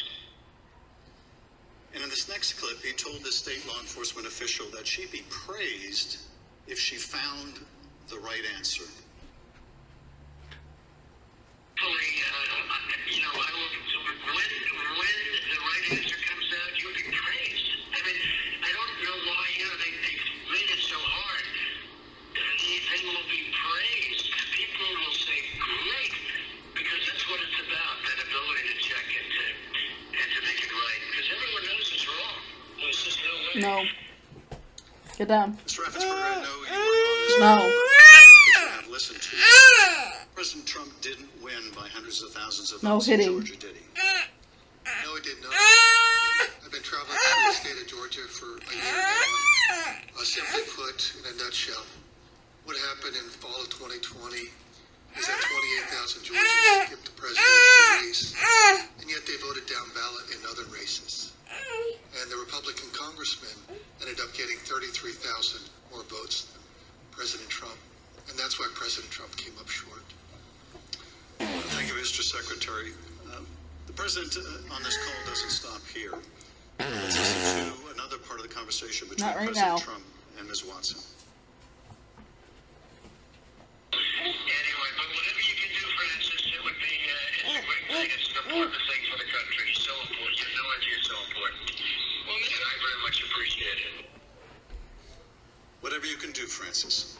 This is the President of the United States calling an investigator looking into the election in which he is a candidate and asking her to do whatever you can do.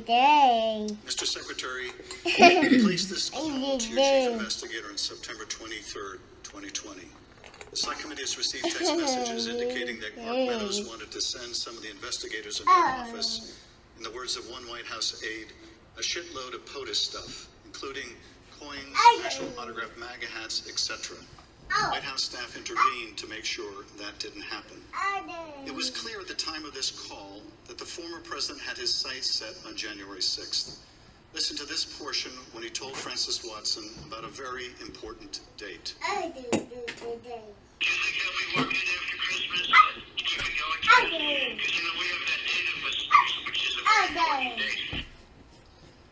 That important date, of course, was the joint session of Congress, where Georgia's electoral votes would be counted for Joe Biden. A little over a week after this call to Francis Watson, the president was finally able to speak with you, Secretary Raffensperger. Bear in mind, as we discuss this call today, that by this point in time, early January, the election in Georgia had already been certified. But perhaps more important, the President of the United States had already been told repeatedly by his own top Justice Department officials that the claims he was about to make to you about massive fraud in Georgia were completely false. Mr. Secretary, the call between you and the President lasted 67 minutes, over an hour. Wow. We obviously can't listen to the entire recording here today, although it is available on the Select Committee's website. But we'll listen to selected excerpts of it now so that we can get your insights. Let's begin with the President raising the thoroughly debunked allegations of suitcases of ballots. In an official voter box, they were in what looked to be suitcases or trunks, suitcases, but they weren't in voter boxes. The minimum number it could be, because we watched it and they watched it certified in slow motion, instant replay, if you can believe it. But they had slow motion and it was magnified many times over. And the minimum it was 18,000 ballots, all for Biden. These are the allegations that the Department of Justice, the Attorney General, the Georgia Bureau of Investigation, and Trump really knows how to toss a word salad. were false. Is that right? Correct. And even more importantly, when B.J. Pack resigned as U.S. Attorney of the Northern District, President Trump appointed as acting U.S. Attorney of the Northern District Bobby Christine. And Bobby Christine looked at that, and he was quoting the AJC that he found nothing. And he dismissed that case early also. Thank you, Mr. Secretary. The President references suitcases or trunks. Mr. Sterling, were the objects seen in these videos suitcases or trunks, or were they just the ordinary containers that are used by election workers? They're standard ballot carriers that allow for seals to be put on them so they're tamper-proof. And finally, the President claims that there was a minimum of 18,000 ballots somehow smuggled in, all for Biden. I take it, gentlemen, that was also categorically false? There's no physical way he can know who those ballots were for, but secondarily, Fulton County for years has been an issue in our state when it comes to elections. So they had a very difficult time during the primary, in large part because of COVID. So we had put them under a consent decree the Secretary got negotiated, where we had a monitor on site, and his name is Carter Jones, and he took a notation. He had gone from State Farm to the English Street warehouse to look at election day activities, but before he left the State Farm arena, he noted how many ballots have been counted on each one of the machines. And when he came back after we found out they were working again, he took note again when they closed. And I believe the final number was something around 8,900 total ballots were scanned from the time he left to the time about 12:30 or 1 o'clock in the morning. So way below 18,000.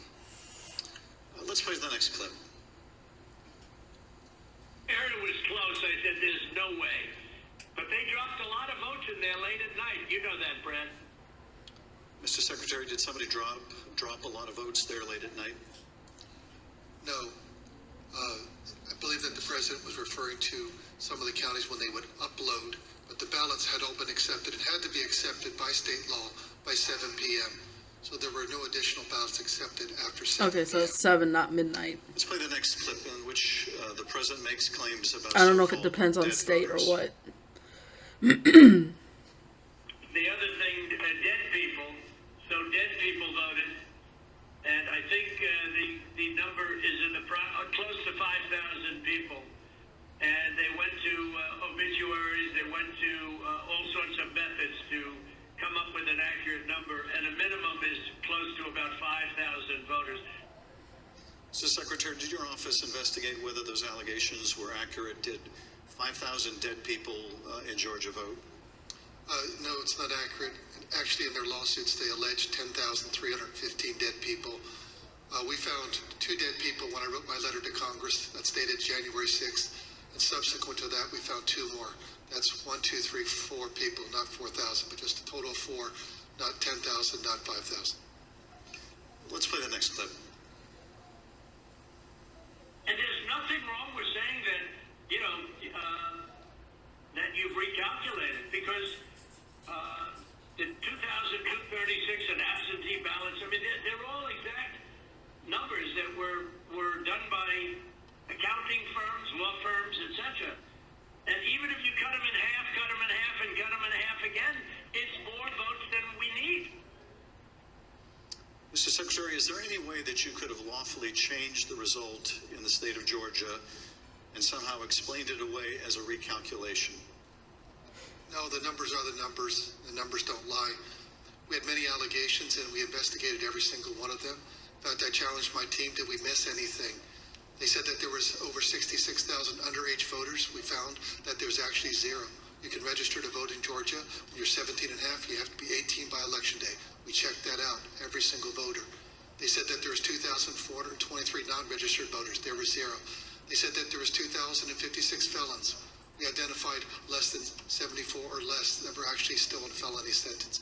Every single allegation we checked. We ran down the rabbit trail to make sure that our numbers were accurate. So there's no way you could have recalculated it except by fudging the numbers? The numbers were the numbers, and we could not recalculate because we had made sure that we had checked every single allegation. And we had many investigations. We had nearly 300 from the 2020 election. Mr. Secretary, you tried to push back when the president made these unsupported claims, whether they were about suitcases of ballots or that Biden votes were counted 3 times. Let's play the next clip. President, they did not put that.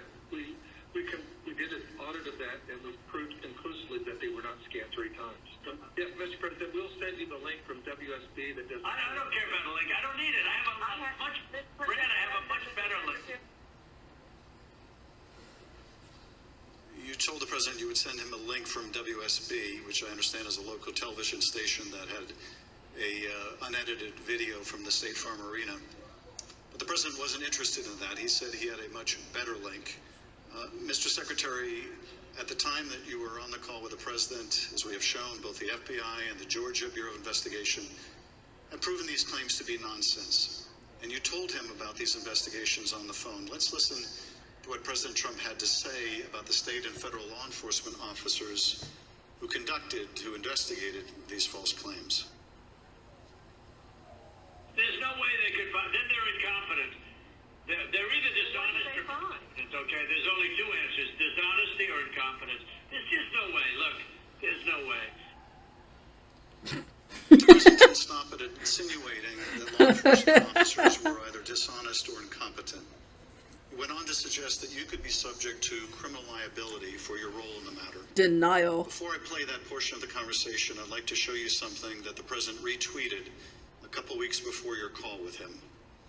Here's the president retweeting a post from one of his allies, a lawyer who was later sanctioned by a judge in Michigan for making false claims of election fraud. Those look photoshopped. Let's take a look at that tweet. The tweet read, quote, "President Trump, @real Donald Trump, is a genuinely good man. He does not really like to fire people. I bet he dislikes putting people in jail, especially quote unquote Republicans. He gave @Brian Kemp, Georgia, and @Georgia Secretary of State every chance to get it right. They refused. They will soon be going to jail." So on your call, this was not the first time the president was suggesting you might be criminally liable. With that, let's listen to this portion of the call. I think you're going to find that they are shredding ballots because they have to get rid of the ballots because the ballots are unsigned. The ballots are corrupt. And they're brand new and they don't have seals. And there's a whole thing with the ballots, but the ballots are corrupt. And you're going to find that they are, and which is totally illegal. It's more illegal for you than it is for them because you know what they did and you're not reporting it. That's a criminal offense. And you can't let that happen. That's a big risk to you and to Ryan, your lawyer. And that's a big risk. Trump is doing a risk. After making a false claim about shredding of ballots, the president suggested that you may be committing a crime by not going along with his claims of election fraud. And after suggesting that you might have criminal exposure, President Trump makes his most explicit ask of the call. Let's play a part of that conversation. So, look, all I want to do is this. I just want to find 11,780 votes, which is one more than we have, because we won the state. Mr. Secretary, was the President asking you for exactly what he wanted? One more vote. I remember that call. What I knew is that we didn't have any votes to find. We had to continue to look. We investigated, like I just shared the numbers with you. There were no votes to find. That was an accurate count that had been certified. And as our general counsel said, there was no shredding of ballots. Mr. Secretary, after making this request, the President then goes back to the danger of having you deny these allegations of fraud. Let's listen to that part of the clip. And I watched you this morning, and you said, well, there was no criminality, but I mean, all of this stuff is very dangerous stuff. When you talk about no criminality, I think it's very dangerous for you to say that. That sounds like a threat. You wrote about this in your book, and you said, quote, I felt then and still believe today that this was a threat. Others obviously thought so too, because some of Trump's more radical followers have responded as if it was their duty to carry out this threat. Please tell us what you, your wife, even your daughter-in-law experienced regarding threats from Trump's more radical followers.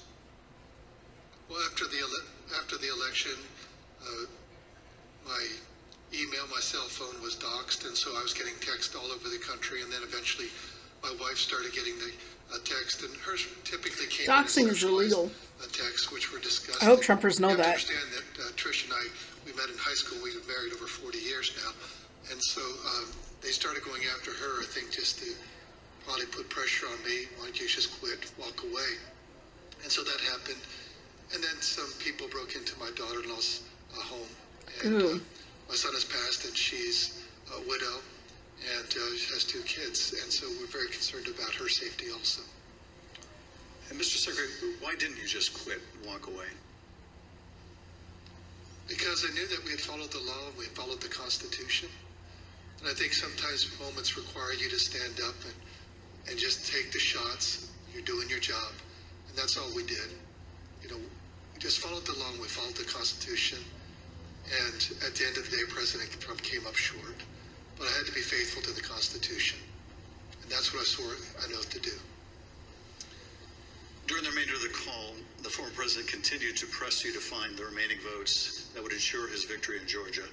Let's listen to a little more.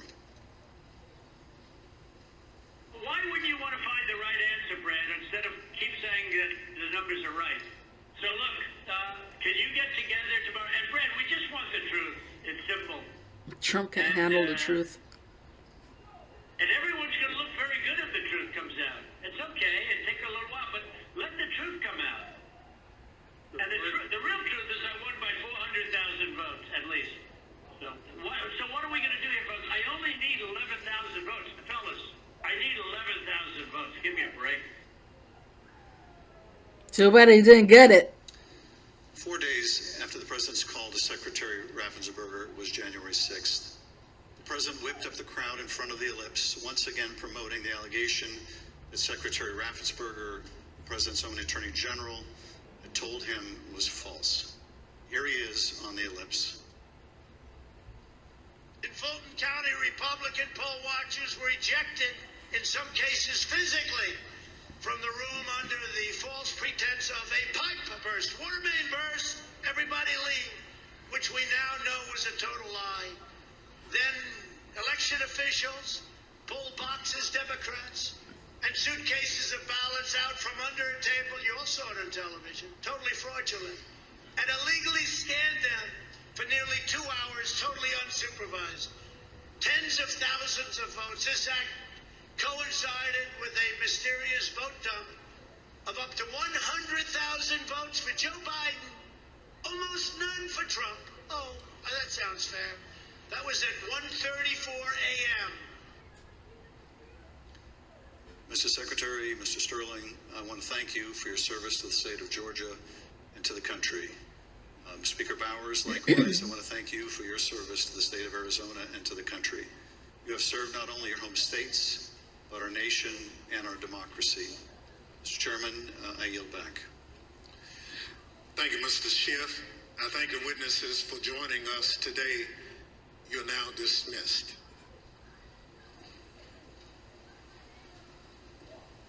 Look at these people crowding now.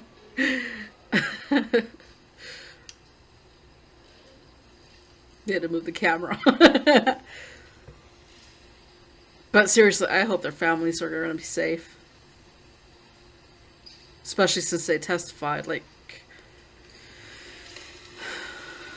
Just listening to the testimony of Georgia's Republican Trumpers are Secretary of very State Brett volatile. Raffensperger, Deputy Gabriel Sterling.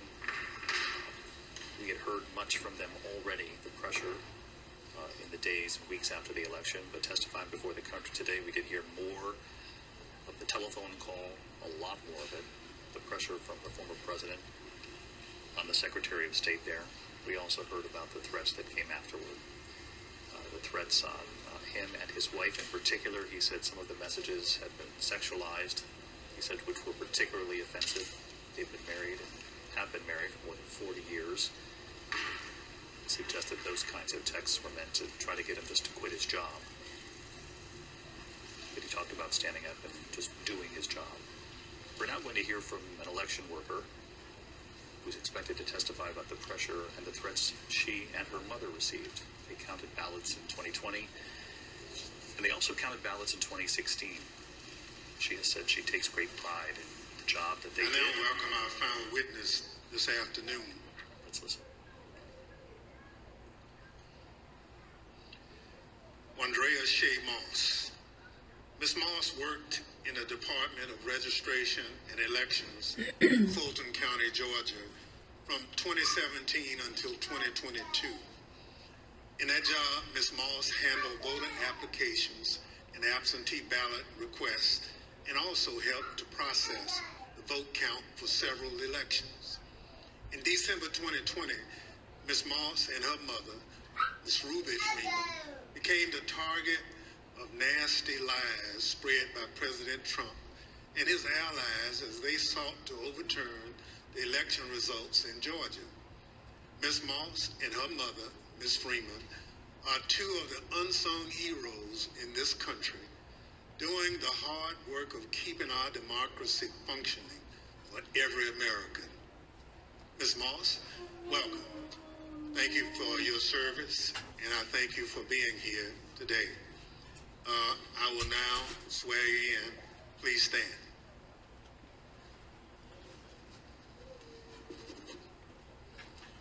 Do you swear or affirm on the penalty of perjury that the testimony you're about to give is the truth, the whole truth, and nothing but the truth, so help you God? Thank you. Please be seated. Let the record reflect that the witness answered in the affirmative. Ms. Moss, thank you very much for being here today. I understand that you are here along with your mother today. Would you like to introduce your mama?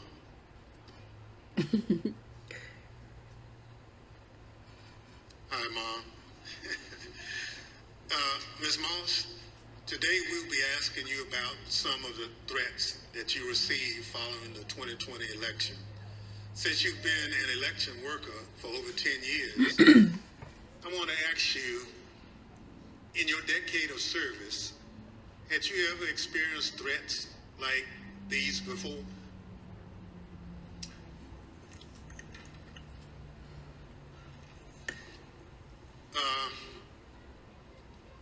Don't be nervous. I understand. So, and I want to make sure that the record reflects that you've done it for quite a while and you never received a threat, and your answer was no. Thank you. Pursuant to Section 5C8 of the House Resolution 503, the chair recognizes the gentleman from California, Mr. Schiff, for questions. Good afternoon, Ms. Voss. Thank you for being here.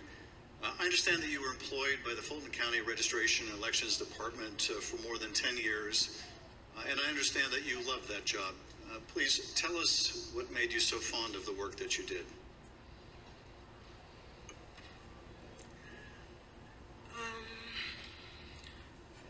Well, I've always been told by my grandmother how important it is to vote, and how people before me, a lot of people, older people in my family, did not have that right. So what I loved most about my job were the older voters. Younger people could usually do everything from their phone or go online, but the older voters like to call, they like to talk to you, they like to get my card, they like to know that every election I'm here. And like even college students, a lot of parents trust in me to make sure their child does not have to drive home. They'll get an absentee ballot, they can vote, and I really found pleasure in that. I like being the one that, you know, if someone can't navigate my voter page, or, you know, they want a new precinct card, they don't have a copy machine or a computer or all of that, I could put it in the mail for them. I was excited always about sending out all the absentee ballots for the elderly, disabled people. I even remember driving to an hospital to give someone her absentee application. That's what I love the most. So you really enjoyed helping people vote and participate, and that was something, the right to vote, that your grandmother taught you was precious. Well, I know the events that we're here to talk about today are incredibly difficult to relive. Your proud service as an election worker took a dramatic turn on the day that Rudy Giuliani publicized a video of you and your mother counting ballots on election night. President Trump, Rudy Giuliani, and others claimed on the basis of this video that you and your mother were somehow involved in a plot to kick out observers, bring suitcases of false ballots for Biden into the arena, and then run them through the machines multiple times. None of that was true, was it? None of it. I'd like to show you some of the statements that Rudy Giuliani made in a second hearing before the Georgia state legislators. A week after that video clip from State Farm Arena was first circulated by Mr. Giuliani and President Trump. I want to advise viewers that these statements are completely false and also deeply disturbing. Tape earlier in the day of Ruby Freeman and Shay Freeman Moss and one other gentleman quite obviously surreptitiously passing around USB ports as if they're vials of heroin or cocaine. I mean, it's obvious to anyone who's a criminal investigator or prosecutor, they're engaged in surreptitious illegal activity again that day. And that's a week ago, and they're still walking around Georgia lying. They should have been questioned already. Their places of work, their homes should have been searched for evidence of ballots, for evidence of USB ports, for evidence of voter fraud. That video was from Rudy Giuliani's appearance at a Georgia State Senate hearing on December 10. How did you first become aware that Rudy Giuliani, the president's lawyer, was accusing you and your mother of a crime?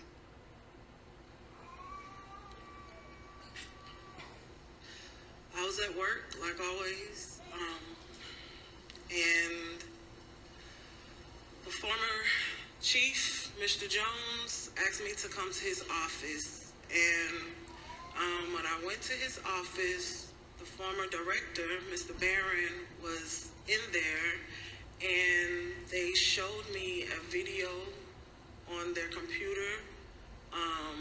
It was just like a very short clip of us working at State Farm, and it had someone on the video like talking over the video, just saying that we were doing things that we weren't supposed to do, just lying throughout the video, and that's when I first found out about it. And were there social media posts that they showed you responding to those false claims? Well, when I saw the video, of course, the first thing that I said was like, why? Why are they doing this? What's going on? And they, just told me that Trump and his allies were not satisfied with the outcome of the election, and they were getting a lot of threats and being harassed online, and asked me, have I been receiving anything, and I need to check on my mom. And I told them, I was wow. like, where have they, where have you been getting these threats? I don't believe I have any. And Mr. Jones told me, like, they're attacking his Facebook, and I don't really use Facebook. I have one, so I went to the Facebook app, and I'm just kind of panicky at this point because this has never happened to me, and my mom is involved. I'm like her only child. So I'm just asking him, like, where are the messages? All I see is the feeds. Like, how do you get to the messages? And he said, it's another icon on your phone that says Messenger. And I went to that icon, and it was just a lot of horrible things there. Wow. And those horrible things, did they include threats? Yes, a lot of threats, wishing death upon me, telling me that, I'll be in jail with my mother, and saying things like, be glad it's 2020 and not 1920. Were a lot of these threats and vile comments racist in nature? A lot of them were racist. A lot of them were just hateful. Yes, sir. In one of the videos we just watched, Mr. Giuliani accused you and your mother of passing some sort of USB drive to each other. What was your mom actually handing you on that video? A ginger mint. It wasn't just Rudy Giuliani.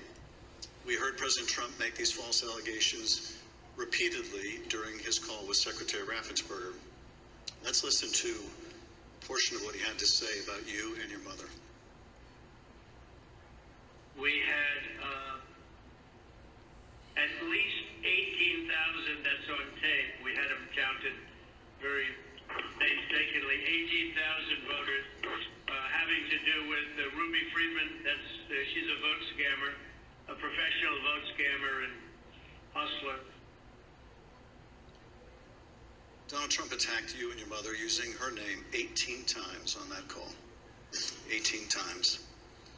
Ms. Moss, can you describe what you experienced listening to former President Trump attack you and your mother in a call with the Georgia Secretary of State? I felt horrible.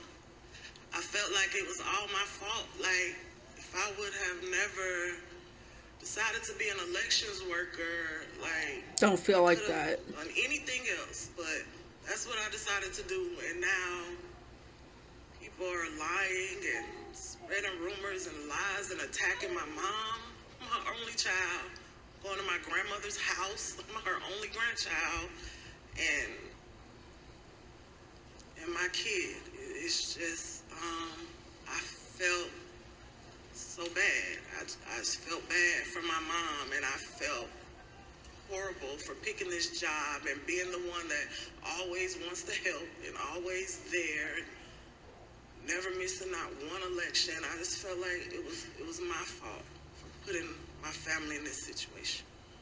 Well, it wasn't your fault. Your mother was kind enough to come speak with us earlier.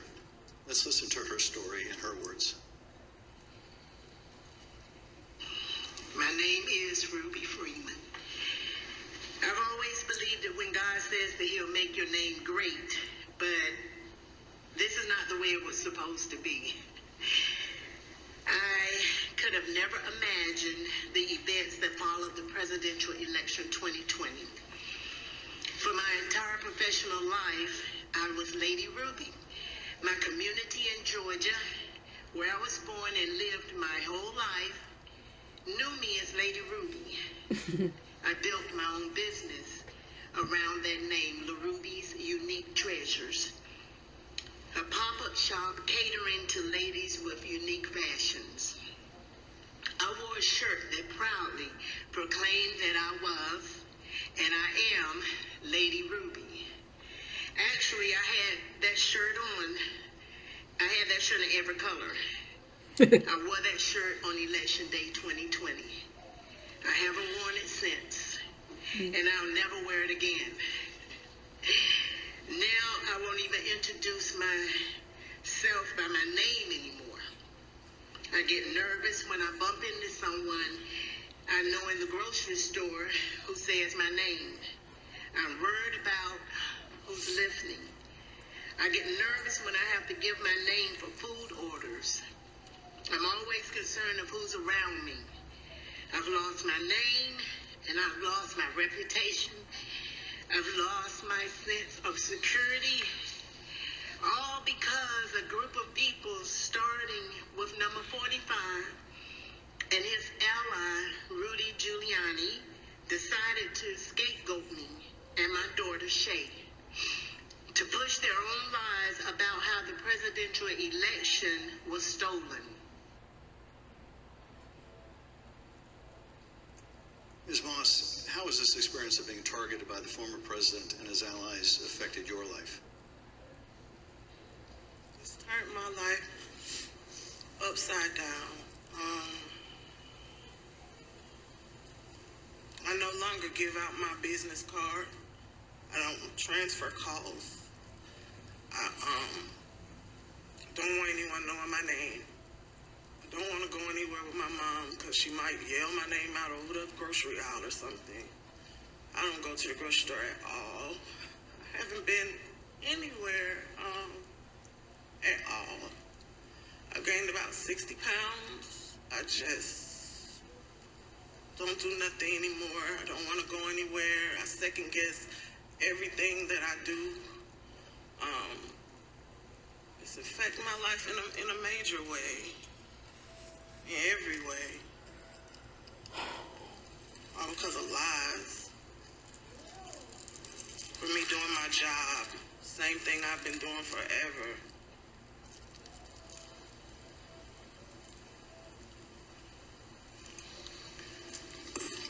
Your mother also told this committee about how she had to leave her own home for her safety and go into hiding after the FBI told her that it would not be safe for her there before January 6th and until the inauguration. Let's listen to a clip of her story in her own words.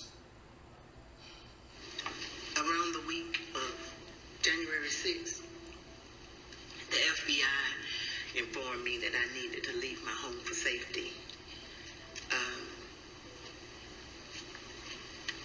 And I left my home for safety around that time. Understood. How long did you stay? Did you remain outside of your home for your own safety? I stayed away from my home for approximately 2 months. It was horrible. I felt homeless. I felt, I can't believe this person has caused this much damage to me and my family. To have to leave my home that I've lived there for 21 years.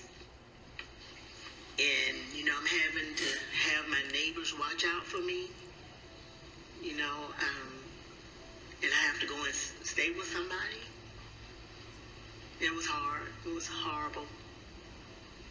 And your conversation with the FBI about needing to leave your home for your own safety or perhaps recommending it, do you remember, was there a specific threat that prompted that, or was it the accumulation of threats that you had received? What prompted it was getting ready to January 6th was about to come, and they did not want me to be at home because of all the threats and everything that I had gotten. They didn't want me to be there in fear of, the people were coming to my home and I had a lot of that, so they didn't want me to be there. Just in case something happened, I asked, how long am I going to have to be at home? They said, at least until the inauguration. Ms. Moss, I understand that people once showed up at your No, grandmother's this is house. terrible. Tell us about that experience. I received a call from my grandmother. This woman is my everything. I've never even heard her or seen her cry ever in my life. And she called me screaming at the top of her lungs, like, Shay, oh my God, Shay, just freaking me out, saying that there were people at her home and they, they knocked on the door, and of course she opened it and seeing who was there, who it was, and they just started pushing their way through, claiming that they were coming in to make a citizen's arrest. They needed to find me and my mom. They knew we were there. And she was just screaming and didn't know what to do. And I wasn't there, so, I just felt so helpless and so horrible for her. And she was just screaming. I told her to close the door. Don't open the door for anyone. And, she's a 70-something, I won't say a year-old woman, and she doesn't like having restrictions. She wants to answer the door. She likes to get her steps in, walking around the neighborhood, and I had to tell her, like, you can't do that. You have to be safe. She would tell me that at night, people would just continuously send pizzas over and over to her home, and they was expecting her to pay for these large amounts of pizzas, and she went through a lot that she didn't have to. And once again, it made me just so horrible. In addition to the personal impact this experience has had on you and your family, one of the things that I find most disturbing is how these lies discourage longtime election workers from continuing to do this important work. Tell us, if you would, of the other election workers shown in that State Farm Arena video and their supervisors. How many are still election workers in Fulton County? There is no permanent election worker or supervisor in that video that's still there. And did you end up leaving your position as well? Yes, I left. Ms. Moss, I want to thank you for coming in to speak with us and to thank you for your service to our democracy. What we have just played is a truly horrible and appalling sample, but just a sample of the things that were said about you and your mother following the election. I want to say how very sorry I think we all are for what you've gone through, and tragically, you're not alone. Other election workers around the country have also been the subject of lies and threats. No election worker should be subject to such heinous treatment just for doing their job. With your permission, I would like to give your mother the last word. Yes. We're just going to play the tape. There is nowhere I feel safe. Nowhere. Do you know how it feels to have the President of the United States to target you? The President of the United States is supposed to represent every American,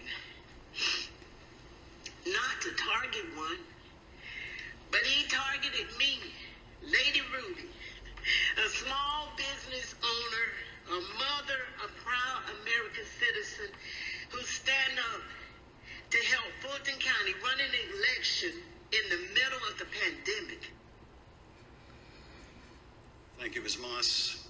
Thank you, Ms. Freeman, or as America now knows her, Lady Ruby, for your service to Fulton County, Georgia, our country, and our democracy. Mr. Chairman, I yield back. Thank you, Mr. Schiff. Ms. Moss, Yes. I want to thank you for sharing with us the very troubling story of what you and your mother experienced.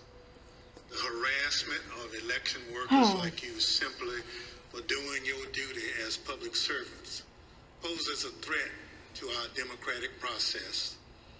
Your testimony is an important contribution to the work of our committee and serves as a reminder to all of us that the safety of local election officials is vital to ensuring that our elections are always free and fair.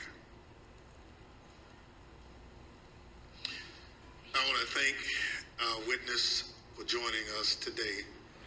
The members of the Select Committee may have additional questions for today's witness, and we ask that you respond expeditiously in writing to those questions. Without objection, members will be permitted 10 business days to submit statements for the record, including opening remarks and additional questions for the witness. Without objection, the chair recognizes the gentleman from California, Mr. Schiff, for a closing statement. For more than 200 years, our democracy has been distinguished by the peaceful transfer of power. When an American raises their right hand and takes the presidential oath of office, they are transformed from an ordinary citizen into the most powerful person in the world, the president. This is an awesome power to acquire. It is even more awesome when it is handed on peacefully. When George Washington relinquished the office of the presidency, it set a precedent that served as a beacon for other nations struggling against tyranny. When Ronald Reagan described it as a kind of miracle in the eyes of the world, he was exactly right. Other countries use violence to seize and hold power, but not in the United States, not in America. When Donald Trump used the power of the presidency to try to stay in office after losing the election to Joe Biden, he broke that sacred and centuries-old covenant. Whether his actions were criminal will ultimately be for others to decide. But what he did was, without a doubt, unconstitutional. It was unpatriotic, and it was fundamentally un-American. And when he used the power of his presidency to put the enormous pressure on state, local elections officials and his own vice president, it became downright dangerous. On January 6th, that pressure became deadly. Ruby Freeman said that the president is supposed to protect every American, not target them. And she is right. If the most powerful person in the world can bring the full weight of the presidency down on an ordinary citizen who is merely doing their job with a lie as big and heavy as a mountain, who among us is safe? None of us is.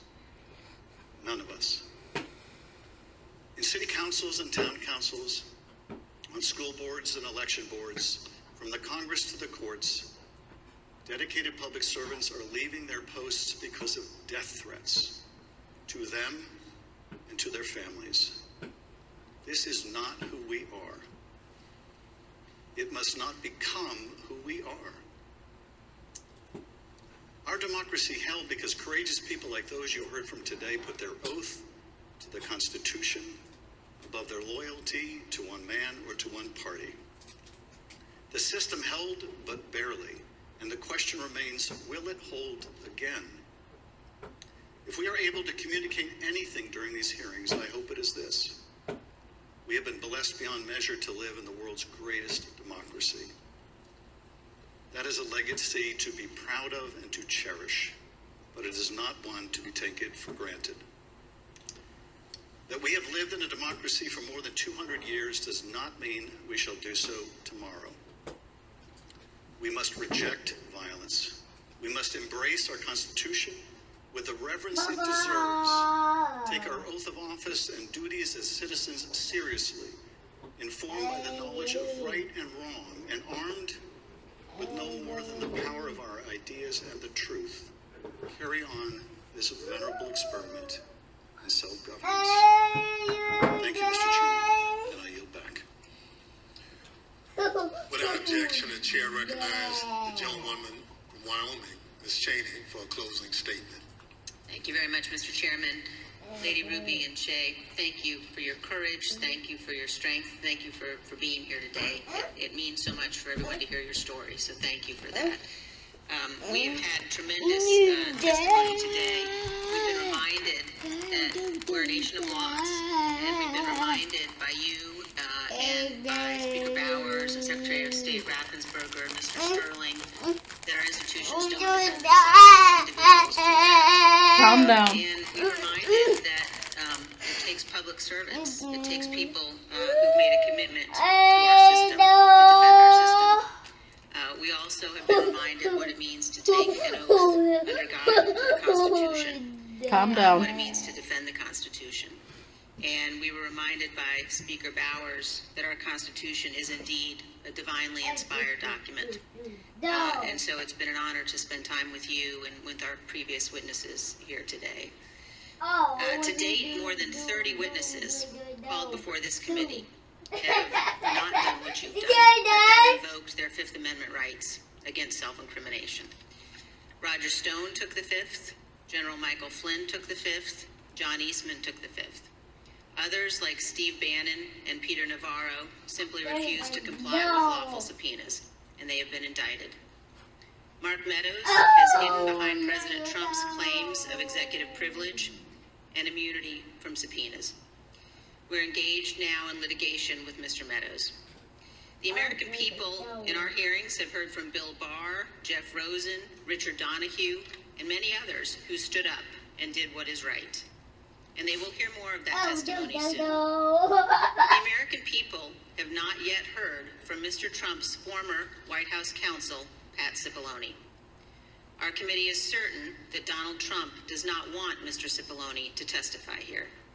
Indeed, our evidence shows that Mr. Cipollone and his office tried to do what was right. They tried to stop a number of President Trump's plans for January 6th. Today, and in our coming hearings, you will hear testimony from other Trump White House staff explaining what Mr. Cipollone said and did, including on January 6th. But we think the American people deserve to hear from Mr. Cipollone personally. He should appear before this committee, and we are working to secure his testimony. Thank you, Mr. Chairman. I yield back. People answer the call to public service in such different ways. Some run for office. Some volunteer to make sure their neighbors can get to their voting locations. Some work at polling sites to help election day go smoothly. Some look into problems to guarantee our elections are secure and accurate, just to name a few. As I mentioned at the start of this hearing, when we talk about our democratic institutions, we're talking about these individuals and many others who do these jobs across the country. They represent the backbone of our democracy at its most important moments, when the citizens cast their votes and when those votes are counted. We've heard the stories of their courage. They've earned the thanks of a grateful nation. But for Donald Trump, these witnesses and others like them were another roadblock in his attempt to cling to power. On Thursday, we'll hear about another part of that scheme. His attempt to corrupt the country's top law enforcement body, the Justice Department, to support his attempt to overturn the election. Just as we heard today that Donald Trump was deeply involved in a scheme to pressure state officials to overturn the election results. I hope Trump pays for all this. Here on Thursday that Donald Trump was also the driving force behind the effort to corrupt the Justice Department. Listen to this clip from the former acting Attorney General, Richard Donahue. The president said, suppose I do this, suppose I replace him, Jeff Rosen, with him, Jeff Clark. What do you do? And I said, sir, I would resign immediately. There is no way I'm serving 1 minute under this guy, Jeff Clark. You'll hear from Mr. Donahue in person on Thursday as my colleague, Mr. Kinzinger, presents details about this plan. The chair requests those in the hearing room remain seated until the Capitol Police have escorted members from the room. Without objection, the committee stands adjourned. The January 6th Select Committee, a bipartisan committee in Washington, obviously nearly a year of investigating. This is another hearing coming to a close before the American people. The range of the testimony today spanned from officials on the state level feeling the pressure from former President Trump and the team around him, the members of the team that he was listening to, from Rudy Giuliani to others, a relatively small circle in those final days. The intense pressure for states to do something to overturn the election on the state level, including a scheme to send fake electors to Washington. That was the beginning of the hearing today. The hearing ended with a deeply because of those lies of Andrea Shea Moss, an election worker in Georgia, who says she feels badly. She brought her mother in too to serve our country, to help count the ballots as well. Ruby Freeman. Ruby, known in her community as Lady Ruby, but she described the anguish and the fear she has felt from the pressure, not only from the president, the former president, who repeatedly used their names. 18 times he used Ruby's name at one point. The pressure they felt out in their own community. Lady Ruby saying she no longer would wear the shirt that had her nickname, what she was known as in her community, that she didn't feel comfortable. That's just sad. Like, her daughter, who has counted the ballots for multiple elections, talking about how she no longer will work in that capacity, and that she knows of no one actually at that one polling site who will count ballots anymore or supervise the election. I knew Trump was really irrational, but I didn't think they were that irrational. Wrapped up in this lie. Like, bring in our chief Washington correspondent, Jonathan Carl. And John, I know what you made at the beginning of this day, but this deep personal account of the effect, what did you make of this? Well, and David, as I there are heard still this people like that walking around from these local officials, from being that deluded, prioritizing conspiracy theories over what's really in front of them. Show them this, these hearings. They will not believe it. They'll think it's some kind of altered thing against them. When this is all live, it's unedited. It's, why go through with that? Is what would have happened if they had gone along with it? You heard the pressure they were under. And the intense it's personal pressure, the threats on their lives and their livelihoods, on their families. I don't know what to think of it, really. Like, done what the president wanted. I've never encountered anything like this in life. And I've encountered a lot. That Mike Pence was under, and you realize like, that this country came far closer to seeing a total breakdown in our democratic system. How do you describe something like this? It's never happened in history. But apparently it has. That happened. I wish it didn't. But, there was no guarantee that would happen, and now in this country, there is a campaign of vengeance. Trumpers are something else, I swear. And Trump is the biggest sore loser of them all. In South Carolina, just over a week ago, one of the Republicans that stood up. And I need to recuperate after this. I can't. Facing a very tough re-election, as Donald Trump has made her defeat his top priority, and throughout the country, you see people who I don't know. Repeat what Donald Trump has said. Those lies. But I really hope Trump pays for this. It raises the question: what happens next time? What happens next he's time? Nothing but power hungry. He doesn't care about the American people. All he cares is holding on to that title. That is the question, John Carl. He had 4 years to do things. What did he do? Nothing. He only claimed it. He only went to rallies. He only went to his golf games. He only hosted lunches with very prominent people. you know, who would kiss his ass. But what did he really do that would actually benefit the country? He slandered people who were against him. He called, you know, his supporters to keep on supporting him. I'm going to do great things. Like what? He never even managed to build his wall. The one thing that, you know, his supporters wanted.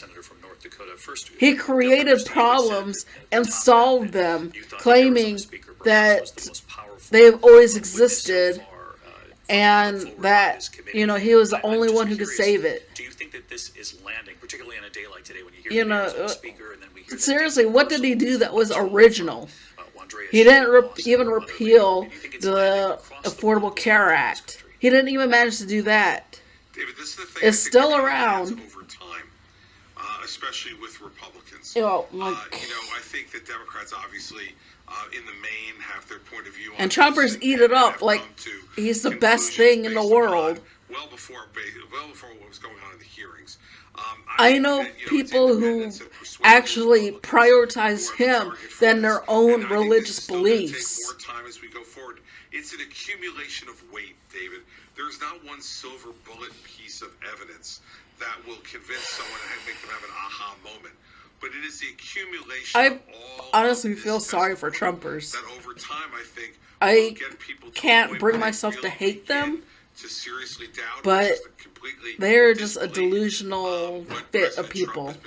Like, since election night and 2020. I feel sorry for them because they can't, you know, Trump has told them a different sense of reality, and then these people really believe it. But he drew that line of And distinction it's between just supporting someone politically, so but also following his oath and pitiful. following the law. Like, And I would say this about John's comments. you know, I really wish these people would come back to the real world. What's really happening instead of relying on Q, conspiracy theories, the storm, and being so gullible to these nonsense ideas. Like, what next? Like, is Trump going to say that the sky is going to turn green? And people will just eat it up and believe, oh, the sky is green. I wouldn't be surprised if that actually happened. That's how deep these people are.